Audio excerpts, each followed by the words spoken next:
Grab yourself some Revnog and let K2 deal you in. We're going to review the 3 breathtaking episodes that conclude Andor Season 2. Let's go.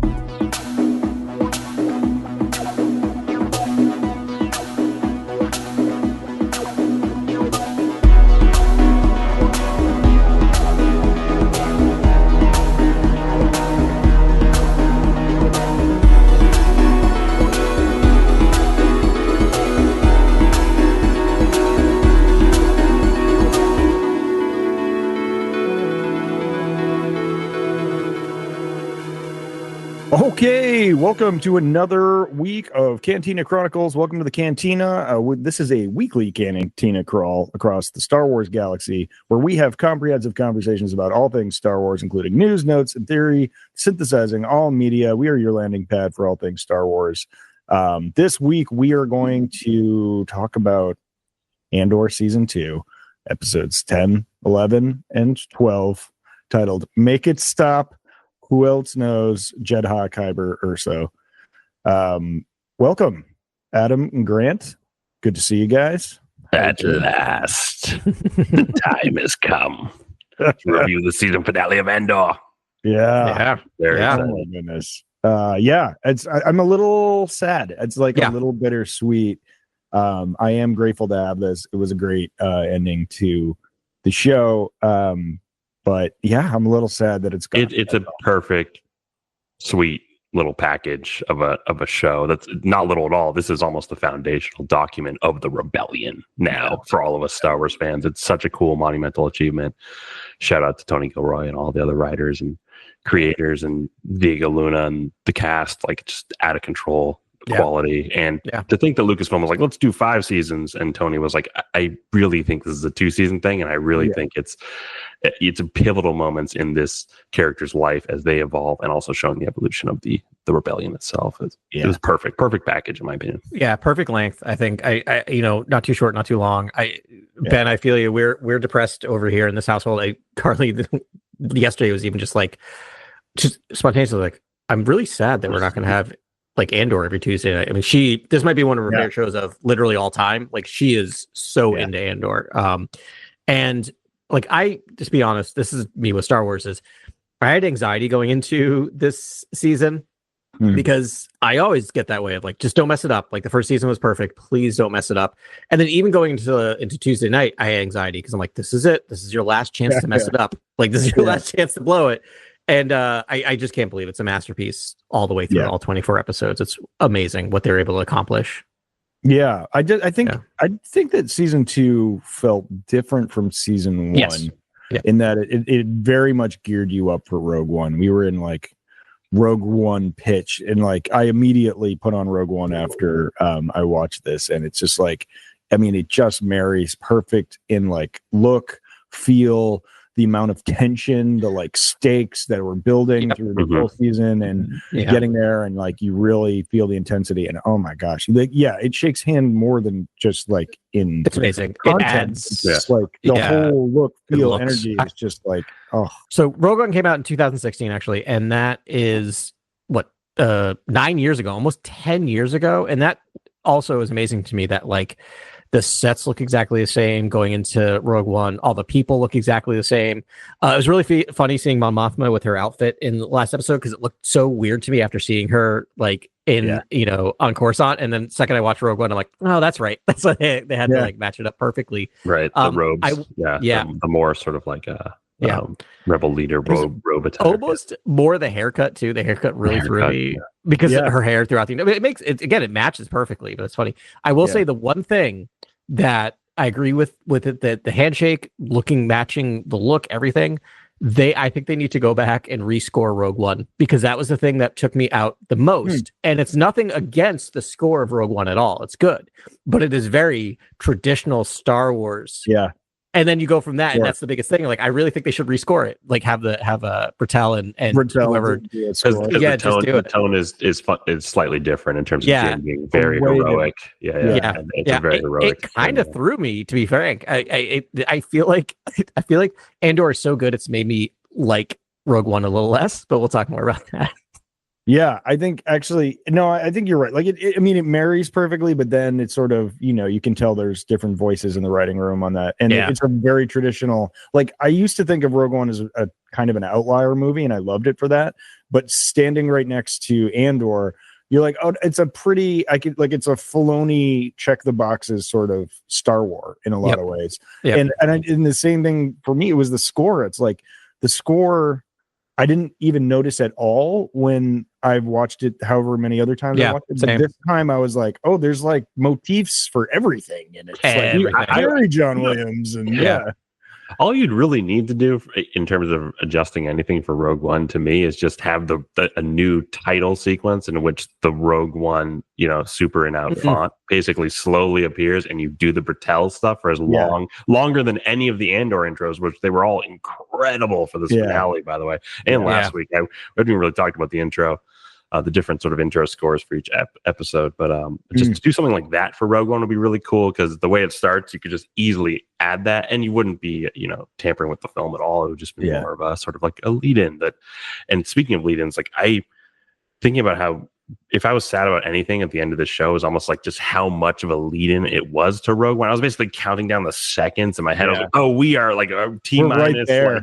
We're just about to start Rogue One. And I was like getting sad that was about to start. And it was for the show to be such a lead-in to that show, almost like I feel like 11 and 12 are just straight to Rogue One. It's just trying to get to Rogue One as quick as possible. And it kind of feels like I've never really seen a TV show end like that. I've never seen it feed into other media like that before in my life in terms of a TV series. I don't know, like Hannibal or whatever else I've watched that sort of do connect it or try to connect to things, and it just doesn't feel the same. Like, I don't know. It just, or even like very attached to Rogue One in a way I haven't seen before, really.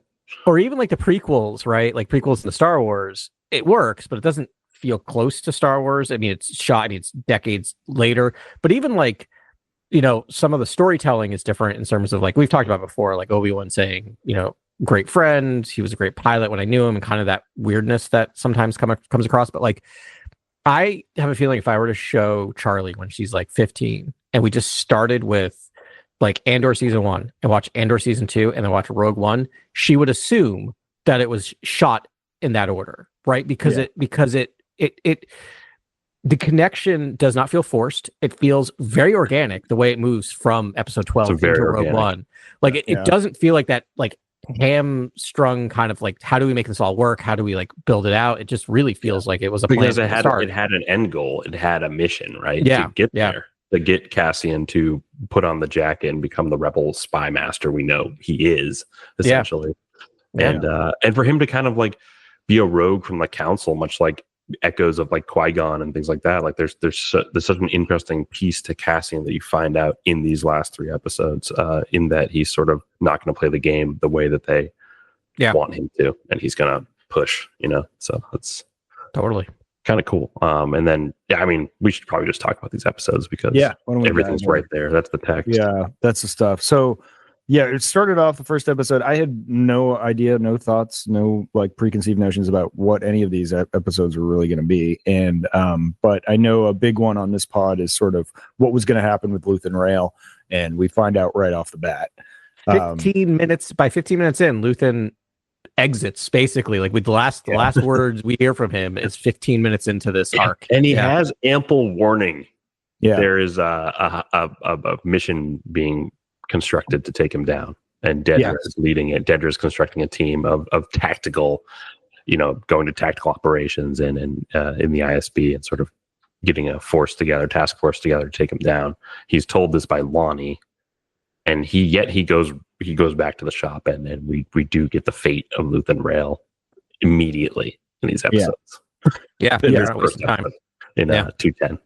Yeah, it's called Make It Stop, by the way. This episode is titled Make It Stop, which is an incredible title.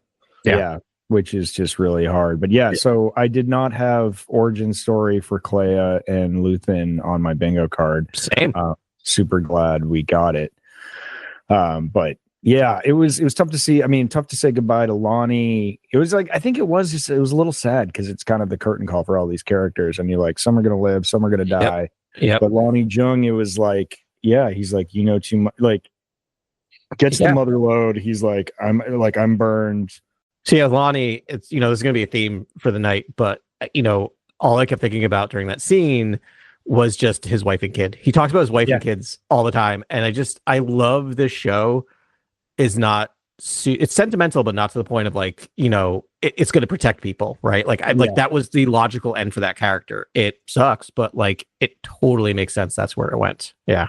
This was also the kind of broaching of the Death Star in sort of the final triptych of the series. It was like when I love the line from Lonnie where he's like, they've been building a super secret weapon for decades. Like that was just such a great line. And then Luthen's like, tell me about the weapon. And like, it's just it's so good. Like that stuff is so good. And then when he says he's burned, it's a classic spy genre kind of trope. You're eventually the mole that's burned, and you got basically if they don't die, it's kind of weird. Like any kind of anything that's a spy, sort of like angled thriller, it's usually like they're gonna get taken out, and that's what happens. The Luthen just kills him like outright, and says he's gonna protect his wife and child, bring them to Yavin. This is a question I wanted to ask you guys. He does speak Yavin aloud. What I think he's doing there is fishing to see if Lonnie knows anything about Yavin, and it's a dead secret. That makes sense. Nobody knows. He's like Yavin. He's surprised about hearing the word Yavin in this planet. Hearing about this planet Yavin.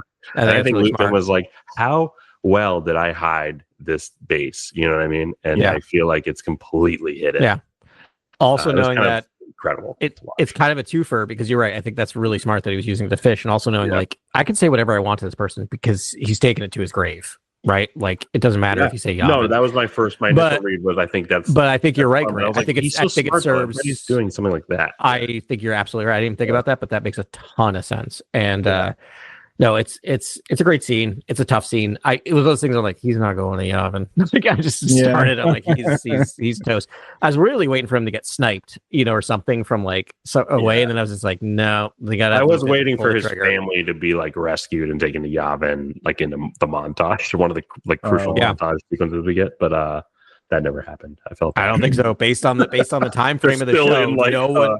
Hotel room on Coruscant, the government. They were. She's now probably a roommate with Deirdre, but we'll talk more about that. We can't wait. I cannot wait to talk about that. On Ben's text was so funny. That's tough. And then ultimately we get the confrontation, Dedra and Luthen. And this was also, heartbreaking, because you're like, gigs up and he plays it right till the end, and then he's just like, no, I've been dying to tell you how bad I hate you. Like when he knows what's going on, and he's gonna take his own life, and he actually he's like, it's in there. Rebellion has flown away. It's everywhere. That was such a good line. Like, you're gonna find out just how many people are flown away. From here. Well, when he brings up the Nautilon bleeder, the ritual blade that he then we know will maybe do some sort of ritual act like later with it. It's like I was blown away by just the scene and how Luthen has the upper hand and already is one step ahead and knows what's going to happen. Thing. And has made his choice. And basically, when we get to the Luthen Clea flashback, they've made a choice. Yeah, we have made a choice. Yeah. It's such an important thing that he says to Clea over and over again. We already made our choice.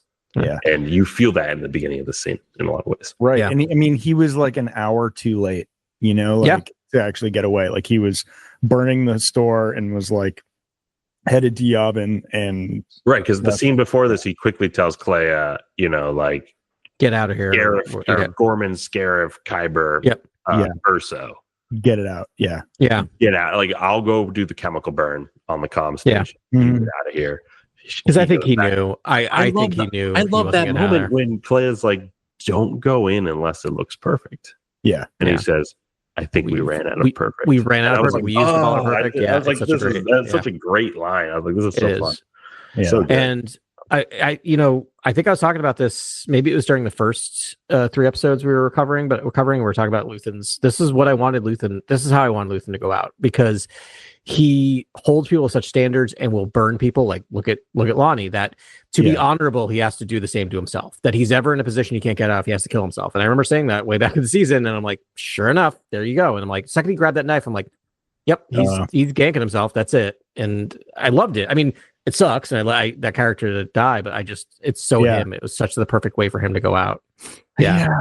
And then, we'll talk about his legacy, I guess, more in the next when we cover the next episode. But this episode, I feel like, to me, is his character poem. It describes exactly who he is, and all the choices he makes in this episode basically help build the thesis that we get to sort of in the flashback where he's talking to Clea, and you understand his motivations.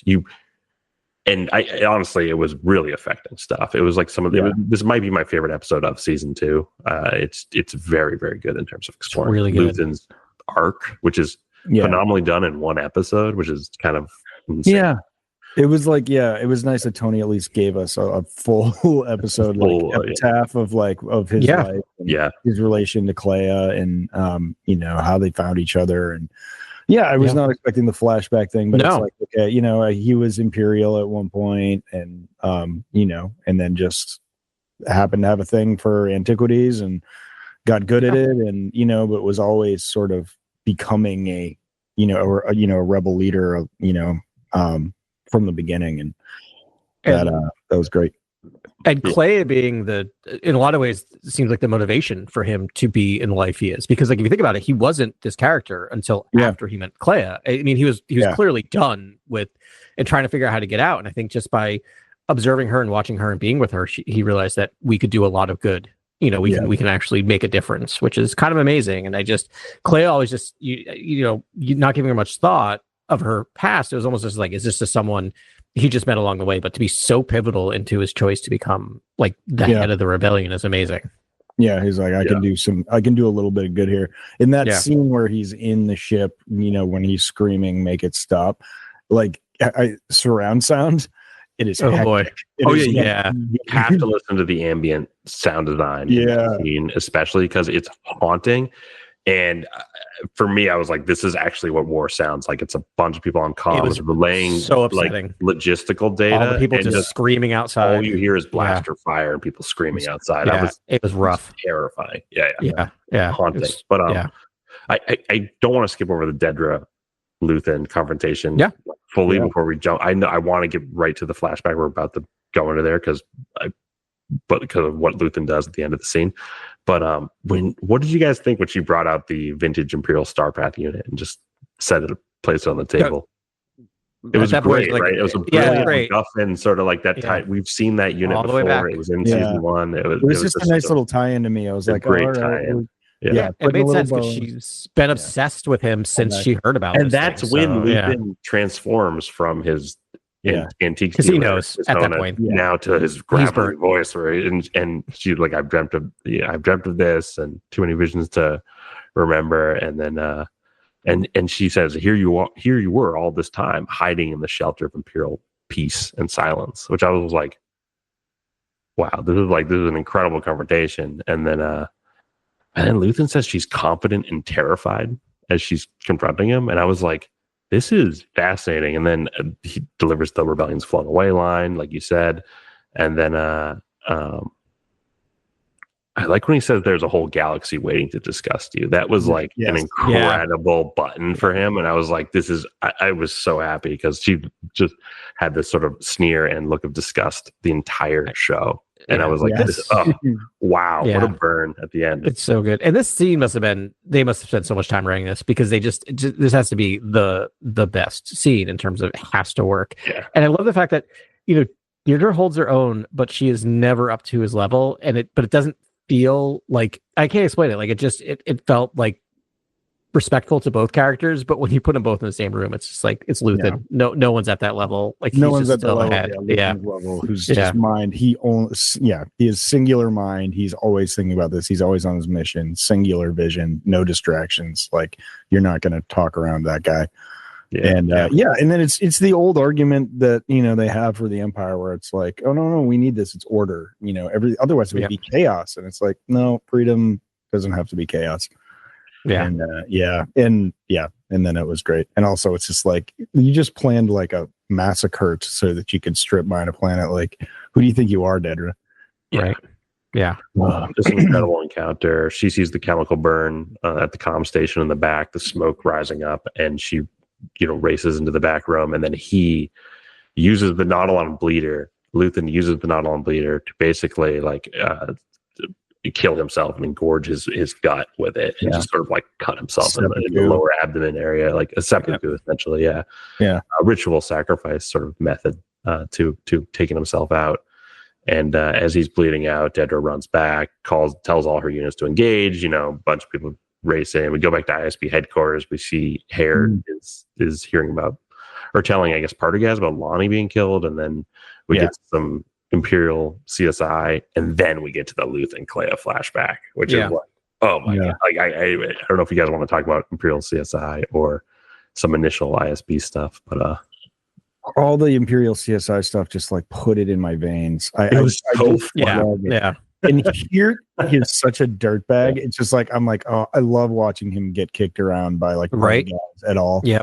It's just like, oh, you're such a little. I can't believe the arc that character had, and it's still going. But like he gave here a full arc, and it's just like, oh, I hated you when you were undercutting your boss, Dedra, and I hate you even more now. And but what does Partagaz say? Dedra has conducted an operation. It has gone poorly. It has gone badly. It has gone poorly. He's the king of understatement until the very end, and I just love it. He's so good. Anton Lesser, man. He'll always be Major Partagaz, but I've loved him and everything else he does. He's always great, but he is. This is the role now I will always think of when I see him. He's just made for it. It's just the perfect, like the British understatement, and then like and just proper to a fault, and just can dress someone down with a look, like just so great. Great. Anyways, that's all I wanted to say. We can bump up to the flashback if you want. I don't have much to say about the flashback, so run with it. Oh, it was my favorite. This is my favorite part. This is basically the core of the episode. I thought just like thematically it had a lot to say. It just so much to say, honestly, that I was kind of blown away. But I just love the make it stop moment for Luthen sort of losing it. It's kind of like you see that it looks like it's the beginning of the Empire, maybe like the early days of the Empire, end of the Clone Wars, where maybe they're just fighting against. It's sort of still separatist contingents that the early Imperial forces are fighting, and you hear that Luthen's name is Sergeant Lear on the radio, and he is part of some sort of military force. To me, I'm guessing this is like a early consignment or Imperial program or something. It's odd. They're not wearing any uniform that seems recognizable to me, right? Like part of me was wondering if it's similar to like the Primor security, right? Like that it's just some local local force that's been, like you said, conscripted by the Empire, or just being like, you just have to you're fight for us now, but it seemed like a local hire or something. But and I will just say, like, overall with this flashback is, again, it's Tony Gilroy is amazing at giving you just enough but not too much of the background. Like we got everything we need to know without just too much exposition. And then Carly and I were trying to do the math on the ages here, because I was trying to back my way into, because that's what I always have to do. The actress who plays her is only 26, which is wild to me, because I think she seems so much older. I think just because the way she plays her. Yeah, it's 26. I just read this is her first acting role. Her first on-screen acting role. And she's gonna just graduated from like like drama school, and bang, this is her first role. She's like, and Gilroy gave her more screen time because he thought she was so great. And this is her episode. Yeah, exactly. This is her episode, for sure. So basically, we're thinking this is between 13 and 15 years ago when Luthen met her. Seems to be about the age when I guess the age of her as a kid. So it is post episode 3, but it is early days. Well, who else has like ATRTs? You hear like a walker outside, and I'm like, who is using a walker? So my theory is that it's probably 18 years ago, because I think he was probably like he's already a ranking like leader in the military. I'm wondering if he was in the Republic Army, and then it had just been turned into the Imperial Army, and they're already starting to do atrocities, and then he's just like, I can't do this. Because remember, I think in the his first monologue in season 1 with Lonnie, he's like, this is a declaration I made, 19 years ago or whatever, which is like, it checked out to be the exact beginning, or 15 years ago. I think it was like the exact beginning of the Empire. And he was just so that's my headcanon is sort of like, he's now, he realizes what the Empire is from the inside. And it's like, these clones need to stop. Completely new directives for the military that were just outside. So the moral, his moral principles, that he just had a breakdown and had to leave. And you see it. It's so affecting. He finds the little girl in the vent. It's Clea. He renames himself Luthen Rael, and she's Clea. And obviously his name was Lear. It's sort of just a mirror of his name. And very cool stuff.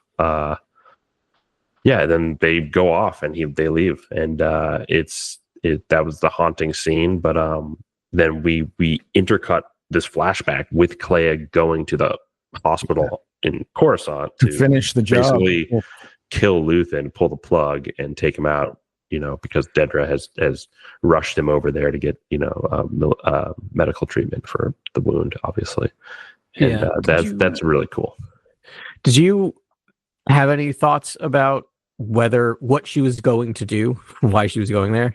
I thought I wanted her to save him, and get him out of there. But I knew it was like the best thing you can do right now. And where the messaging of the flashback is going is that we've made our choice. Yeah. That's what Luthen would want, and she's even more hardline than he is in a lot of ways. Like, I had no doubt about what was going on there. Really cool action sequence, though. Her, to see like Clea cook is like pretty fun. It is. Haven't really got that. Yeah, so good. And like that's basically. I mean, we'll talk more, but that's it. That's the end.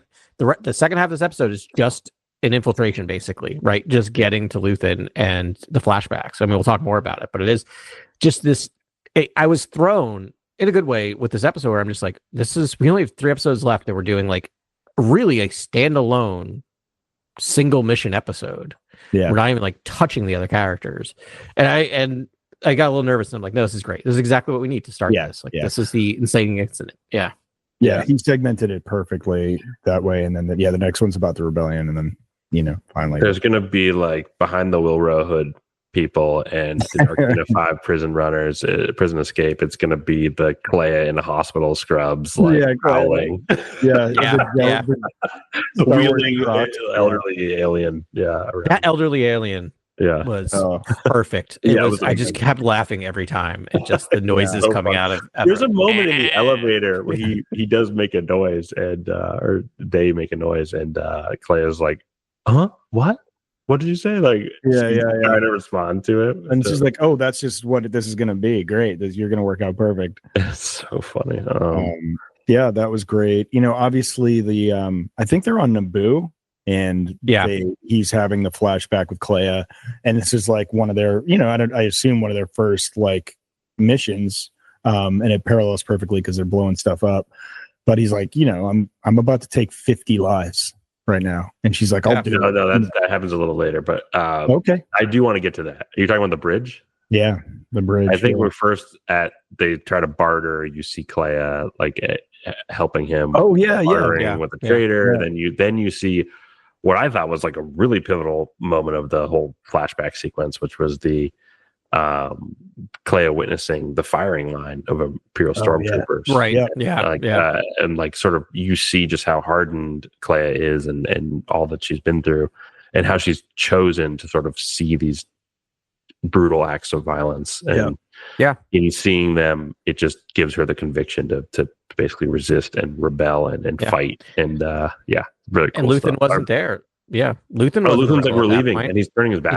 He turns his back. He gets his money, and they're ready to go. Right, so and he's actually, he's mad that when he said we're moving now, we're leaving now, she didn't come and join him. Like, he's kind of like perturbed by that because he thinks like this does no good to kind of sit around while the fascists are being, insanely fascist and brutal, because it's just they could turn their guns on us and then we wouldn't be able to fight tomorrow, right? Like I'm sure that's what he's thinking is sort of like but I don't even think he's thinking about fighting tomorrow at this point. I don't think he's a rebel at this point. I think he's on the run, and I think she is the one who brings him into it by saying you can't turn away from this. I think he is fully, I've got out of the war, I saved this girl, We're making our money. We're just getting out of here. I don't think he's a rebel yet. I think he's a rebel after this incident.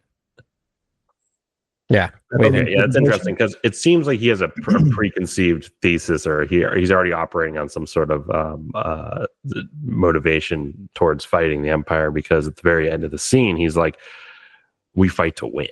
Yeah. We lose and we lose. There you go. We lose until we're ready. That's right. All right. And I was like, totally. Oh my, I was like, what an incredible moment. And he's basically trying to help Clea hide her anger. You can't win this battle. Yeah. We're gonna win. Yeah, he's like, all you feel right now is rage. You bank on that. You bank. Keep it ready. Right. No longer need to hide, or whatever he says.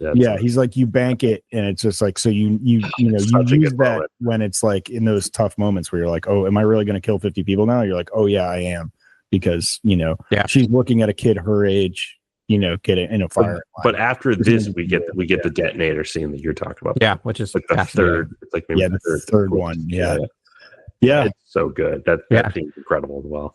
It was just like, that was an interesting one, because she's like, I'm hard as nails. I will do this. He's like, and then he doesn't. He presses the button, and she's shook. Like she's sort of like, that we just did that, and he's like, that's what this is. And when she's like, you're afraid to press it initially, and he's like, I'm only afraid of what I'm doing to you. Yeah. That was really, really impactful, because I was just thinking to myself, man, this is really the journey they're going on is very dark and almost devoid of sort of the human, kindness and connection. It's going to be dark what they have to do over and over again.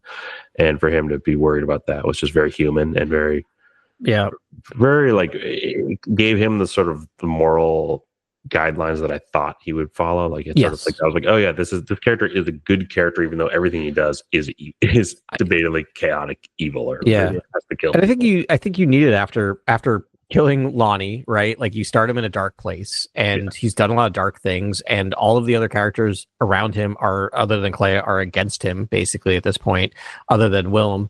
And so I feel like to do this reminds us, nope, he has a moral code and he sticks to it. And I just think it's also important that relationship between him and Clea didn't feel manipulative or like trying to brainwash someone, right? Like that he was very honest with her, and also realized that she's a kid and doesn't need that blood on her ledger at this point. No. But does he take the detonator back? And she's like, I was supposed to press it, and he's like, I lie, get used to it. And I was like, wow, this relationship is just like so complex. I know. Not exactly father. And then the whole like, look at me when they blow it up, and then now look, it's almost like they're training to be covert, essentially. That's my read. My read is he's teaching her how to be covert with her rage and covert with her actions. And what does all this covert training lead to? This hospital infiltration that is like she is moving. It's so good when she's walking up with the data pad with the blaster. I thought even then I was stoked on that. And I think they actually married up the detonator button press really close to when she presses the button to like blow up like 5 levels of like landing pads of Imperial ships, which we didn't see her plant those. That was a fun surprise. That was really cool. That was a great scene. And never go in somewhere without planning on how to get out. And and I love that they didn't make her fearless. Like she is very tense and scared during that entire scene, which I'm like, great, she's not a superhero, right? She's really good at this, but she is, this is a little outside of her comfort zone, I feel like, as well. No one's swaggering through this. Even Cassian, who lived the charmed life, is like, he's always like eyes wide trying to get to the next step. There's no Han Solo in this, right? There's a pretty swaggy walk to the ship, though. He is kind of a Han Solo, but he's a very... It's like a depressed Han Solo. I love him. It's not a critique, he's like a survivor, almost closer to Rey than anyone. Kind of like someone who's going to survive and, rub 2 credits together and get out of the situation, or jump in a cockpit and survive and get out of there. That's a really good point. Because Han Solo to me is like a lucky character, almost like he almost is always going to survive, because like apparently like the Force is guiding. Right? Because he just thinks he's lucky, and he's stupid, and he's just like, he's too stupid to know how dangerous everything is, and it's just like, let's go for it. Yep. Exactly. Yeah. And that's not Cassian. Cassian's a sharp But like you're saying, everyone is sort of frantic. I agree. Yeah. Like in these episodes, and no one's sort of like, I don't know. No one's actually gaining ground at the ISB or in the rebellion. There's a lot of just like, should we trust this information we're getting? Like, and then in the rebellion, and then the ISB is just like a chopping block. Yeah. Yes, the ever-growing death march of ISB agents. I was like, now you know why Yularen is just sitting there with a scowl in A New Hope, just at that Imperial briefing. You're like, wow, like the whole, they got cleaned He's out. like, next year, half of you will be dead, probably by the end. Yeah. And it's just it's dark. But I mean, I don't know if that meeting happened there with because we got a lot of Krennic in this too. But Krennic and Partagaz, and they're interrogating here, and it's pretty intense stuff. But the Death March scene, like all of that stuff is just gold, because Ben Mendelsohn and Anton Lesser in a room together, like all day he'll watch that. So good, especially when they're wearing ISB uniforms. But at 210 ending with Clea killing Luthen was devastating. Again. The single tear from Clea was just I don't know. For me, it was really tough. It was like it's like a father dying. It was very, very Yep. Now we're 211. Now we're getting to the spicy stuff. Now we're getting to Who Else Knows is the episode title. This is Ben Mendelsohn. I was talking to Ben before we rolled on this, and I was like, I think Ben Mendelsohn is like up there in my top 10 actors of all time, essentially. He's just everything he touches is gold, man. His voice is just like his cadence, and it's just like in this character, man. I don't know. He just ran with this character. It's also showing range too, because like there's some roles that he does where I wouldn't say like he's a more of a low key character that's sort of more of a hushed tone and sort of a background person in the background who's not trying to chew the scenery or upstage anyone. And then Krennic to me is just like, it's just this fun thing for him to jump to. That's just, I don't know. He might be like, he takes up almost all of like the Imperial real estate in my mind, where I'm like, whenever I think about the Empire, I'm like, I'm going to think about Krennic. He's so important now. Ben Mendelsohn crushes it in these scenes, delivers like the best dialogue I've ever heard from an Imperial, a horrible, terrible, monstrous Imperial director. And it marries well with the other content too, if I can do like a little synergy right now, because like everything, so there's Rogue One, there's Andor, but there's also, he's in Catalyst as well. And like through those other things, like we usually just see, he's not even a real admiral. He doesn't have a military rank. He's like an administrator. But it is admiral, right? Like it's director. Director. He's in the inner circle, but he's not a master, and he doesn't have a military thing. But he's Anakin. You learn in the books that he's like, or in Catalyst, that he really wants it, but he's not that guy, and he's constantly getting like okay, dude. But in this show, he can be the big man on campus and wear the white uniform with all the colored bars on it and pretend like he's that guy. And he does have rank over all this, these other ISB agents and like everyone else. And it's just like, he's, this, and then like when we saw him in the art gallery, just like ultimate swagger, just like trying to be that guy. But he seemed alarmed in this scene though, when he is interrogating Dedra, and Dedra, we should say, gets arrested for a botched operation, and so now she's being questioned by Krennic, which is kind of a surprise. We didn't think he was coming back in this episode, and he's like, "Why would I come to this godforsaken? Why am I here?" Like 3 inches from her head. That framing is so uncomfortable. It was so good. So when Krennic appears and Ben Mendelsohn just knocks it out of the park, it's kind of an incredible moment. And he's like, I love when he's like, say it, like, and she's like, Death Star, and it's like, he's like, he's concerned. He's Who Else Knows, and then I think he's concerned that Luthen Rail has told other people. Cat out of the bag. And he's also concerned about Dedra tries to give him Clea, like he doesn't know about Clea yet. Yeah. There's something else that was alarming to me that I was, she gives up more people who are talking about the Death Star. She's like, oh, there was like a tech officer who talks about there's rumors about it on Scarif or something. It was really a fun scene, and he's just it was for Krennic. But she's just digging her own grave. Yeah. And I thought it was the most telling part of that scene. I think the most important part about it was it's just like, she says something like, all I have to go on is scrapped. Like, because I was like, why would you have 3 hour 3 petabytes of like Death Star information on your computer, which is what she was in trouble for. And and she's like, well, because I've had to do, like, she gives an example of when she could have found Luthen that much faster had they not froze her out over stupid bureaucratic reasons. And she's really, she kept all this information because she didn't know what was pertinent and what she might need to go back to in running down Luthen. But that was the end of her.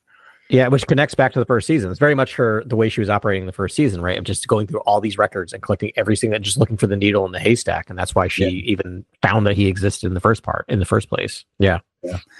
Yeah. There are 2 things that are fascinating in the scene for me. It's like, one is sort of Krennic being like, who would have the intelligence as low as yours to basically meet Luthen alone? Yeah. Basically frames her and has an instant story and angle basically to use to send her to an Imperial stockade that we know and will basically relish in when we see it. Yeah. I was gonna leave that for our button of the episode, but I was like, dude, it was unreal. The end of her tale is just unreal. Yeah. But he gets that angle. Amazing. I never realized how joyful it made me feel when an imperialist actually goes to prison for doing, for whatever. But it was so poetic, her whole thing, and you're just like, and we know so intimately what her life is, and it's just like, that's what you deserve.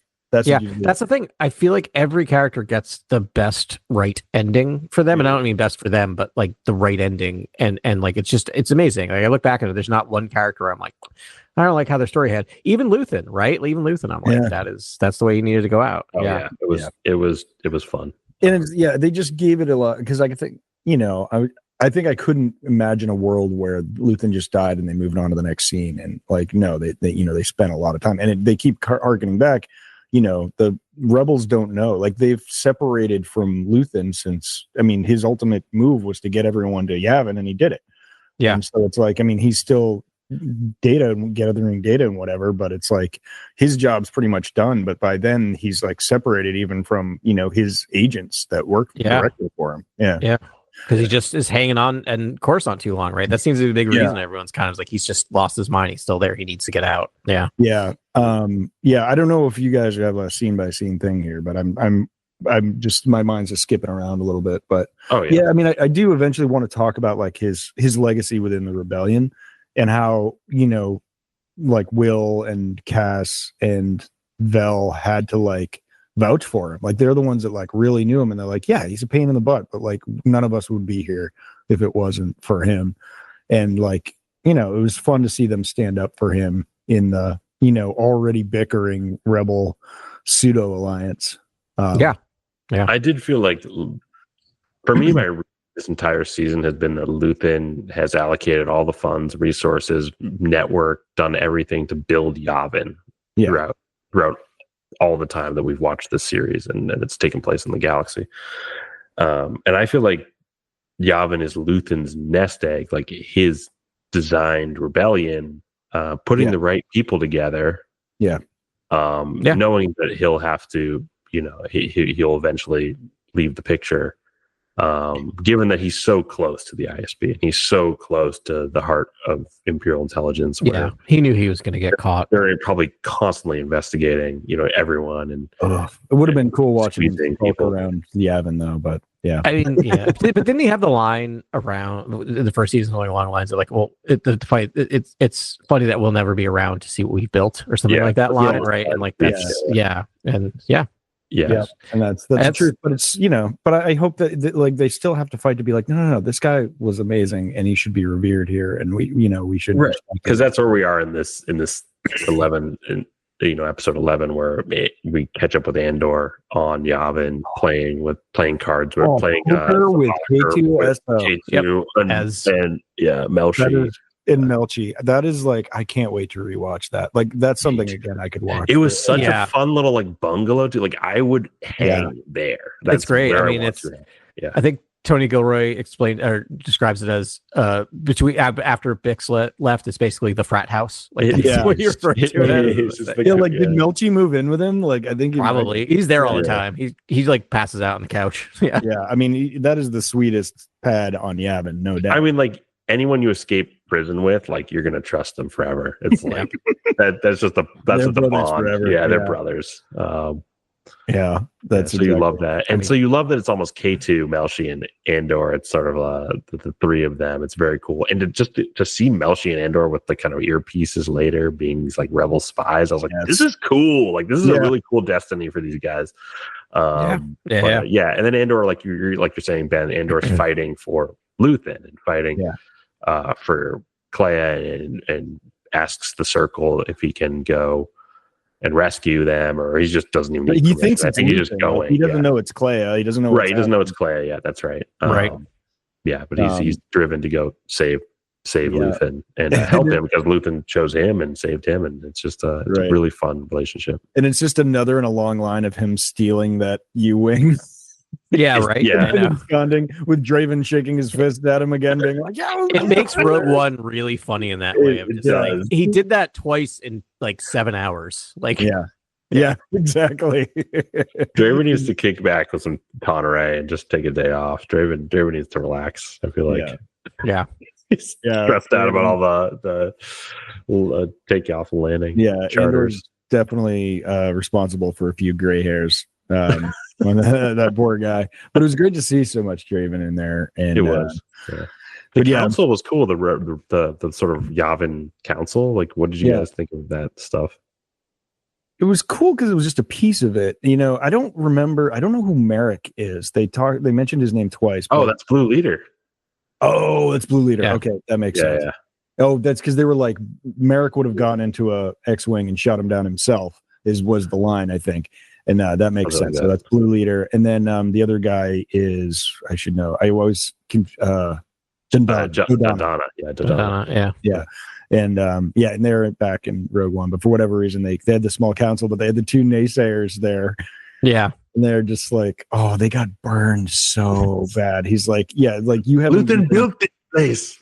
Like, everything here he built. Like, and it's like, I'm tired of hearing from people that haven't given a fraction of what he's given, telling me I can't do this. Like, it's pretty bad. And they're just like taken aback. They're like, oh, okay, I don't know. Yeah, that was a great scene. And Mon, I mean, we got a lot of Yavin in this episode. Yeah, Bale's there too. I had to like take a couple moments to just like appreciate him. Like, oh man, they're there. Yeah, then he does the walk. Right? Are we at the walk right now? Are we? Yeah, he's now. He looks like Andor he looks like Cassian from Rogue One at this point. He's now wearing the exact attire, the costuming. It's pretty close. I think there's a costume change right before. Oh, you caught a detail. Yeah, there's a costume change in the montage where he puts on his official gear that we see him in the Rings of Kafrene.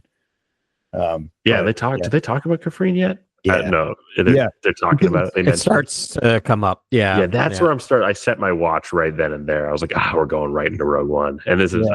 I was. That's when I started getting like grumblings. I'm like, I wish we had more show to watch, but we're just going. We're almost there. That's what I mean. It's like bittersweet. You're just feeling the countdown, and you're like, no, I don't know what I was expecting. So close. Yeah, he told me what was going to happen. But that guy, that contact on Kafrene is like, that's actually what brings around Bale and Mon to sort of help support this mission, because they're just like, this rumor from like, once they get Clea back, they're like, this rumor plus this guy that like keeps calling Andor, he'll only talk to Andor. It's like his CI. Tevik or something. I forget his name. Sure. You're usually that sounds right. Tevik, sounds right.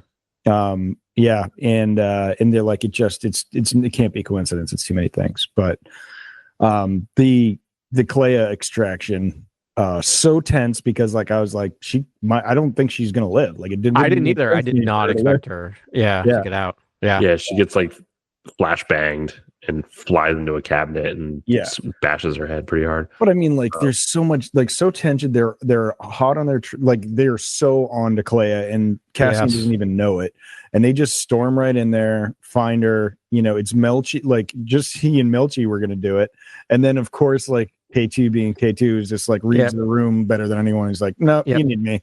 Never stays in the ship. I mean, this and Rogue One, I love the idea. That's clearly one of his personality traits. Yeah. And they did it like a monster movie, you know, where it's just like you're hearing it over the radio. They're like, did anyone get a like riot suppression droid? I'm seeing one here, and you're like, oh, like that. Yeah. And knocks guy over Skywalk. Yeah, like walking away from knocked out like, pilots, and like he knows to like fry the comms. And he was like in the ship, and they jammed the communications, and then he was like, I'm gonna go make a difference, you know, in physics. Yeah, because we as like, Star Wars fans, we all know, you know, knocked out communications can only be one thing. It's an invasion army. We hold these truths to be self-evident thanks to Phantom Menace. You got bibbled. And bibbled. Yeah. You got bibbled. I was like, Cy Bibble, right? I was like, he's got a great name. Thank you. Right. You got K2 just going into the apartment complex and just taking out all the stormtrooper, all the, I guess they're ISB tactical officers, another trooper design, no helmet essentially, and they're kind of have more padding and more armor plating, and maybe different weapons. I don't know. Like I love that they gave here like chest armor and stuff. I was like, it's like it's kind of cool because Jenny was like, why do they not have helmets on? And I don't know. My thing, I think it's Gilroy like wanted to humanize the stormtroopers.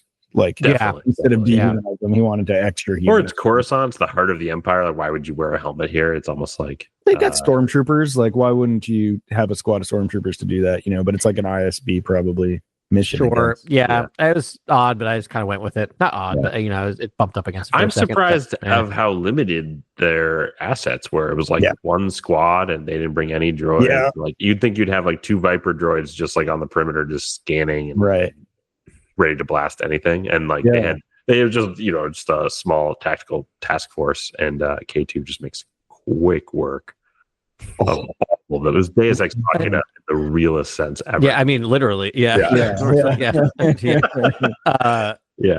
And no, it's great. And then was it Heart's like final end? Is that the best? One of the best. One of the best. Like Yeah, that was honestly the best death for a character that you love to hate in fiction. It's so impersonal and trashy. Like I was just like, I'm like, oh wait, no, that's Heart right there that he grabbed, because it's kind of like you don't see his like reaction. Even that was the monster moment for me. Was sort of like him snatching here and going down the hall, and sort of like you looking up, and it looks like Slenderman. It looks like a tall thing is coming towards you. All you can see is here because they're just shining a flashlight on him, and he's just riddled with blaster. I know. She's on his catching bolts, as they say. But it's such a good job with the K2 or the KX droids in the whole. They're like the most series. effective droids in all of Star Wars. I was like, KX droids are just next level. Honestly, like if I could pick one droid to assist me, it would be a KX droid. If you think about it, in Rogue One, you don't really get a ton of why they would be scary. Like you get a lot of like physical humor with K2. We all know it because we played the Jedi Survivor games. But like if you're not in those games, like the way like Tony just introduced them in both season 1, season 2. You're just like, now when like K2 like throws people or hits them, even in Rogue One, I'm like, oh yeah, that's right. They're terrifying. They're terrifying. They are the scariest droids ever. Yeah.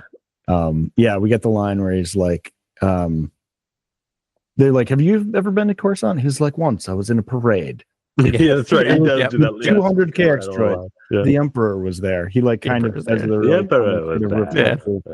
So good. Yeah. Oh, good times. That was just fun action. Like, I mean, it's not action for action's sake. It's action for our benefit. It was just like to see, like, you know, the hallway scene has become cliche in Star Wars, but that was like K2's hallway scene. Yeah, exactly. Yeah. And it was great. And like the way that they like got Melchi, and Melchi was like, and they're like, freeze, and he's like runs back into the room. That was such a fun moment, because I was like, Melchi's surely going to get got right now, but he ran back into the room, and that was fascinating. it's so funny that Rogue One and now this series have like the two best deaths, like Imperial deaths of all time. Like for me, that Death Trooper in Rogue One that like just eats a bolt and falls down like the shaft or the data core. Yeah, it's such a good death. It's one of it's really good. It belongs in the pantheon with this one. Hayert. We hardly knew ye, but oh, what a vile slimy guy. Taken out. So that was fun. But so we get back. Clea is in like PTSD, like firestorm. I think seeing, she doesn't know where she is. She doesn't want to be there. She doesn't trust. Getting to Yavin. Yeah, I mean, by the way, we're now in episode 12. That's it. Yeah, it ends. This is it. It ends with Clea still in the apartment. Like it is wild when I break this stuff down. Where I'm just like, it seemed like so many things happened, and really, episode 1 and 2 is just getting Clea, like is killing Luthen and getting Clea off of Coruscant. Like that's the other point where I was like, wow, we only have one episode left now, and that's the way he wanted to do it. It was just like each one of these arcs was just like real time 3 days. Yeah, like it's perfect. 3 days, or whatever. They have to be right next to each other. And this was the finding the information about Galen Erso essentially, and Clea is key to that, and sort of Clea and Luthen and Clea just playing this paramount role in not only the rebellion but just solving the problem with the Death Star, what they've been chasing this entire time. Yeah, exactly. Really cool stuff. It just sort of adds a nice complexity to it all. And Andor sort of killing Tevik at the beginning of Rogue One like makes more sense. Like you understand that he's learned from Luthen that he made a choice and that he has to hide information, and the closer they get to this crucial information, he's gonna have to no one can know about Yavin. No one can learn about Yavin either. This is even wilder because I'm kind of scrubbing through real quick to see where we are. The hallway scene and all that actually takes place at the beginning of episode 12. That's how far into it is. Oh, wow. Clea doesn't get off Coruscant until like 10 minutes into the last episode. Yeah, it's amazing how fast this moves. Yeah, it was the middle episode was only like 30 minutes. It was pretty short, but I think we're catching up with a lot of the Imperial stuff that we didn't get before, and we see the fallout of like they're like, oh my gosh, they have our darkest secret, and then the other side of it being like, we need to get this darkest secret to the rebellion, and then lots of hand wringing and by the rebellion, but and then do we get Partagaz's demise? Is that coming up? Oh, well, yeah. So then it's out. Around then. Yeah. And it's almost his failure. It's now on Partagaz that. Yeah. Everyone, this is the death march, right? Like everyone. The Clea attack went wrong. 3 people around that table died in the last 10 hours, right? At the ISB, because you have Lonnie, and then you have, or not died, but you have 2 who died, and 1 who is being charged with treason, basically. It's no surprise. Well, Hayert dies. Hayert dies. Lonnie dies, and Tedra's under arrest for like treason. So, and then not running a very tight ship. Yeah, and Partagaz is at the top of it. So this was probably my favorite part of all 3 episodes, even though episode 10 is probably my favorite of season 2. The Nemec VO comes in. Oh yeah. That's right. The Mask of Fear speech comes back, and Partagaz is listening to it. It sounds like it's diegetic. It's like in the scene. It is. They talk about it. Whoever I don't know the name of that ISB agent, the balding one who's been in it. I don't either. I did know it for a time, and then I forgot it. And then he seems to be like exposition clerk. Because he was involved in that last mission that went belly up too. Yeah, nothing happened to him. I noticed that, where kind of things went failing upwards. But he says it, he's just like, he's like, you can hear that everywhere now. He's like, it's out there. It's always out there. He's like, I always hear it. And Partagaz, he has that line where he's like, who do you think it is? Like thinking about Nemec, thinking about like, who do you think it was that wrote this? Like, in his last moments, just sort of like getting a little. I mean, he probably is just a philosophical guy. Yeah, I think so. Yeah, and he's just curious about it. And I just just to call back. I mean, Grant, I think, and Ben, you were talking so much in season 1 about even before this, we watched beginning of season 2. Is just how much I think when we watched this in real time of just how much this should be used as the rallying cry for the rebellion, and it was like in story. It is what people are listening to, and that's amazing and just beautiful. Yeah, that's how they're like galvanizing the galaxy with these messages. I love that. I'd love to see it cross over in another thing too, because it's they use the same quote, but now I want a copy of Nemec's manifesto. Really? Yeah, you'll see it in the Rey movie. They'll have a museum to the to the rebellion, and it'll be like a photo. It'd be cool to be able to buy it, like to buy a weird little like data pad or something that has it on there from like Galaxy's Edge or something. But again, maybe that's too heavy of a product. I don't know. Pretty heavy. That's a pretty heavy product. I don't know. They might do it. I mean, it's a really cool idea. Book you can buy. It's really good. Which is at like touristy, places, but it's like I don't know why you wouldn't. It's kind of cool.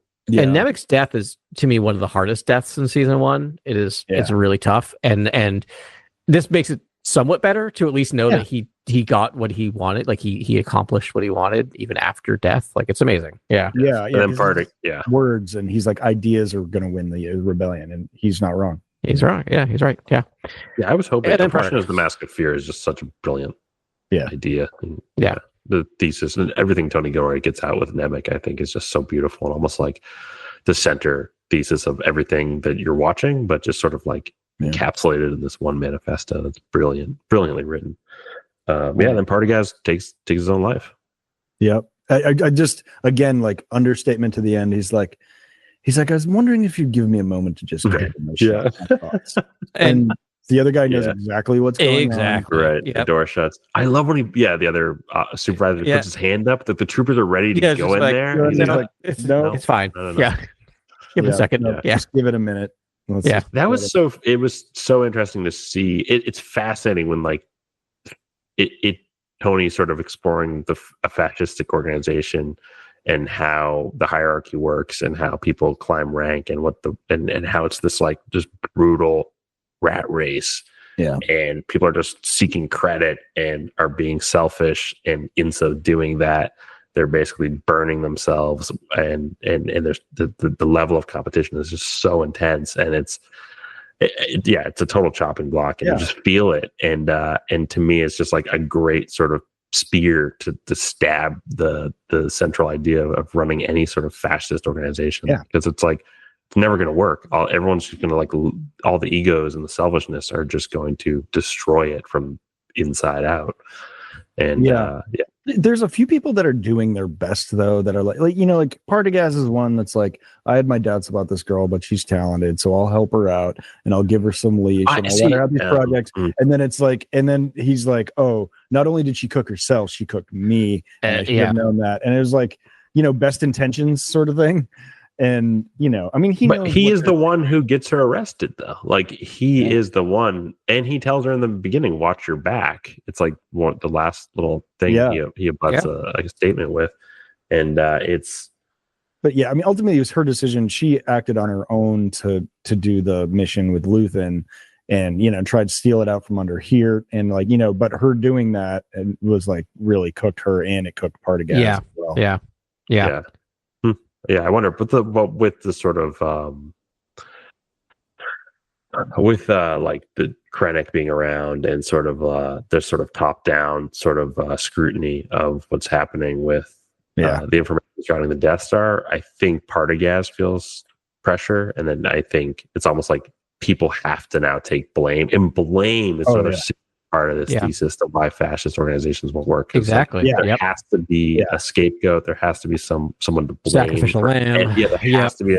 There has to be. If there's a metric that's off and something went bad, there has to be a person, a target to blame. And I was like, that was another thing that Tony's sort of injecting into all of this, which I think was brilliant. Like you're getting the power and the importance of a rebellion and why it's important to fight for freedom, next to why fascist systems are completely broken and evil and don't work. And it was like the rallying cry, so good. Right? The rallying cry of fascism is it's not the system, it's that guy over there.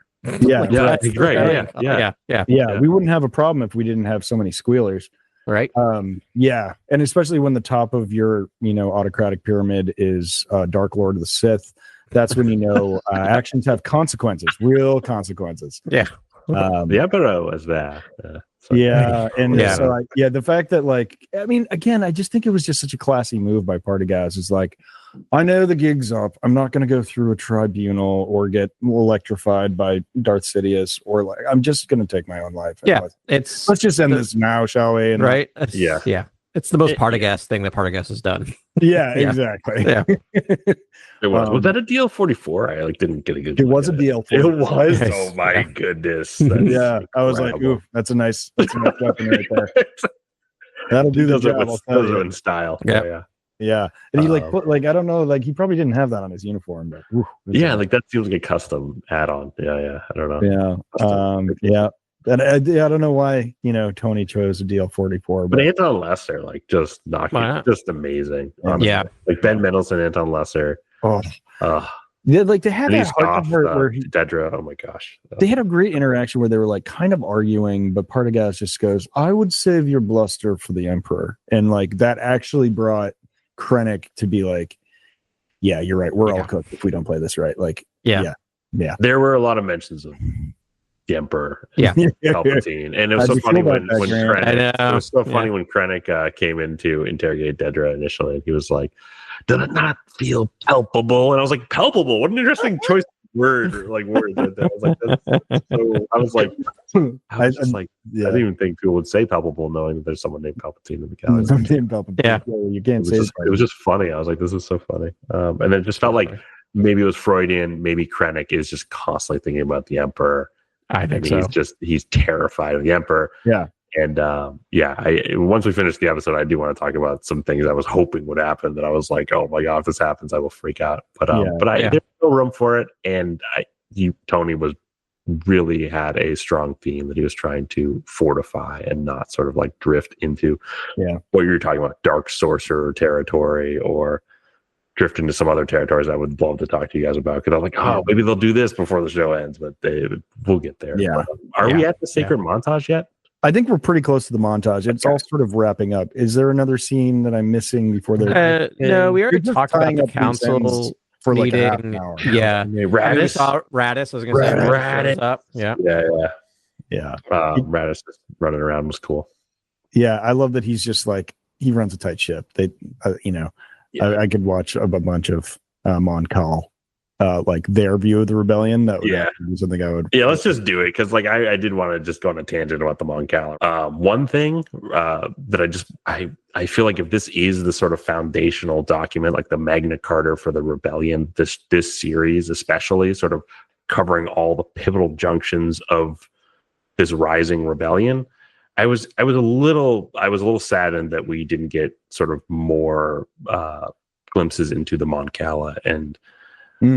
Sort of how they could join the rebellion and why they would join the rebellion, and sort of I thought it would almost be fun to do 1 3 episode arc that's here's a group of aliens who we know and love that are fighting back and have some ability to fight back. And a small little skirmish somewhere where they take down a Star Destroyer, or maybe that's too much. Maybe it's just a small little, gladiator class Star Destroyer, something smaller, and they're able to take it down. And it's a signifier that the rebellion is real and that it can work. And something like that was really interesting to me, but that would have to be a whole 3 episode thing in my opinion. Cause the way that they were doing these explorations is it has to tie into the theme of making a choice, fighting for the rebellion, political intrigue. It has to fit. The ISB are concerned about this, but the ISB are hunting access. It almost doesn't fit. There's almost no place for it in how tight this is. To me, though, how Akbar just sort of is dispatched in The Last Jedi, and how Andor now sort of doesn't really rope in the Mon Cala in any way, except for Radis in these last 3 episodes. I just feel like the Mon Calamari are really important to the rebellion. It's almost like they're really, really important. And I'm just worried we're kind of maybe some of the alien is getting pulled out of the rebellion if you kind of don't explore that avenue. And it was I wanted a little bit more there, but and to me it's so cool to be we staved off the Empire. It's that's never happened before. To me that was almost a 3-piece that's sitting somewhere in that if you wanted to add that in, and like, wow, what does that mean? You get Nemec's manifesto out there. You get this idea that the Mon Calamari were able to repel the Empire at some point. Yeah, it was like, but again, the Empire's oppression is very important in the show. Yeah. So if you have the oppression loosen at any point, I can see how that can be unsturdy for sort of like the stakes of and the tension. Yeah, I can see that too. So, it's a big ask, but you're right, Grant. Like I think the alien species thing, and specifically the Mon Cala, would they be a fantastic? They're huge. I think what we know from canon is that they were they decided to rebel way back when from I think the first Vader comic arc. Yeah. When so I was going to say he hunted down a few. I remember one the big in-depth kind of thing. And the Clone Wars has an incredible. But that's the thing is like when they're going to fight the Empire, they're already militarized because they're always in war with the Quarrens. So they had a navy, but they were able to. What you said right there with the Quarrens, like to me, that's the 3-part episode will also explore that idea. The Civil War. There's a civil war on your planet, and you understand now that the Civil War was a meaningless scrum, and that the real threat is this. Like to me, that could fit into this thing that I'm talking about, which is a sort of a theoretical idea for one of these 3 pieces. I mean, interestingly, like you could have swapped out the first 3 episodes of the season to do that arc, because the first 3 episodes of the season is Cassian stuck on Yavin, and that doesn't really come back in a specific way, right? Like we don't ever find out that he discovered Yavin or any connection back to it. I don't think he discovered it. It was he knows that they're his people, but they were so disparate at that point. But I mean, they were just starting to colonize it. Like those people were the first people dropped off on Yavin, right? But and we never. What are we even doing here? They're like fighting each other. But we never revisit them. Do you know what I'm saying? Like it has almost no connection to anything that happens after, which is it's not a bad thing, but like to me, then it means nothing that it happened there and not on Mon Cala, right? You could have a very similar story as Mon Cala that does all that, right? That has him meeting, dropping the ship off on Mon Cala for whatever reason, meeting them, figuring this stuff out. Yeah, because the Mon Cala are being, like you said, Ben, it's in the Darth Vader, but I feel like they're being relegated to the comics and the books, which is fine, but like we need more live action aliens and more perspectives. They're also like a really virtuous culture and people, and I think they're like when I think about all the rebel figures upon into which I would think would be a good role model, like I think the Mon Calas are always at the top. They're stern, they're powerful, they're brave, they're courageous, they're tactical, they're intelligent, and they're morally correct, and they're there to constantly rescue people, bail people out, conduct these missions expertly, and like there's something about adding that flavor into the circle, because the circle is a lot of bickering senator kind of characters, and like to add the Mon Cala piece to that is just huge for me. So like for this show to be what it is, which is now the document of the rebellion, I was just yearning for something like that. And there's one other thing I wanted to yearn. I want to tell you guys that I was thinking about throughout watching these episodes as well. But I do want to talk about this montage where we learn everything and the show ends. And then I can What did you think about the montage? Well, I mean, I'm just still stuck on the last bit of the montage. And I know we want to talk about other stuff before that, but I can't remember any because the last bit of the montage just like it's like it's Cassian putting his jacket on. Yeah, you see Melshi. He first walks by Melshi marching and leading people. Then I think you flash to Will and his partner, right, and kind of their happy life together, which is nice because I think they did a good job of like also showing that he's still injured from the last series, because it explains why he doesn't show up in Rogue One, because he would have been the first person to go on a mission, but he can't. He's physically unable. You see the Rogue One, like one of the aliens from Rogue One running with the training group there too, which I was like, oh, we are going. It was connecting perfectly. The bridge was built. We're ready to drive over. That was so they're cool. Trained up. They had like a year to get ready. They have an army. They're trained in army. They have the people there. I did have a thought where it's just like Willman, like of all the characters we met in season 1, I didn't think he'd be one of the ones to live, but I'm glad he was. Same. And I thought for sure he was going to be stuck with Saw. Like they could have. That's another way to bury him, is he could have. With Saw's group on, on Jeddah. Oh, we have to talk about Saw real quick. Oh, we do. Yeah. So they're having a hollow message with him, and they're talking about like they know he's blowing up transport ships for the Empire. And it connects perfectly with Rogue One. Yep. Like his Rogue One, they're like, yeah, we know he's here because he's been blowing up treasure ships. But so I was just like, you don't know where I am. It's like, and they're like, you're on Jedha. Like, yeah, we know you're on Jedha. We can see you. You're standing at the window. We see. Yes, we see the giant statue behind you. Yeah, you're huffing Rhydonium like a lunatic right now. We know it. I love that. Yeah. Watching Rogue One now with that realization that that's what he's doing is awesome.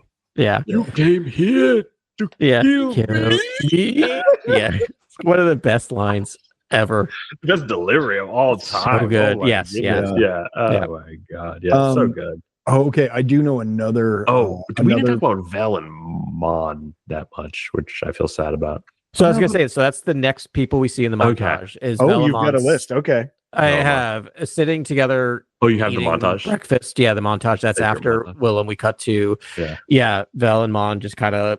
It's nice. It's nice that they're like together again, right? And they're really nice to see that. Yeah, together. Like Clea. Do we get Clea's smile? Do we get the first smile from Clea, or I guess beginning of a smile? Before we cut to Clea, we go back to Coruscant.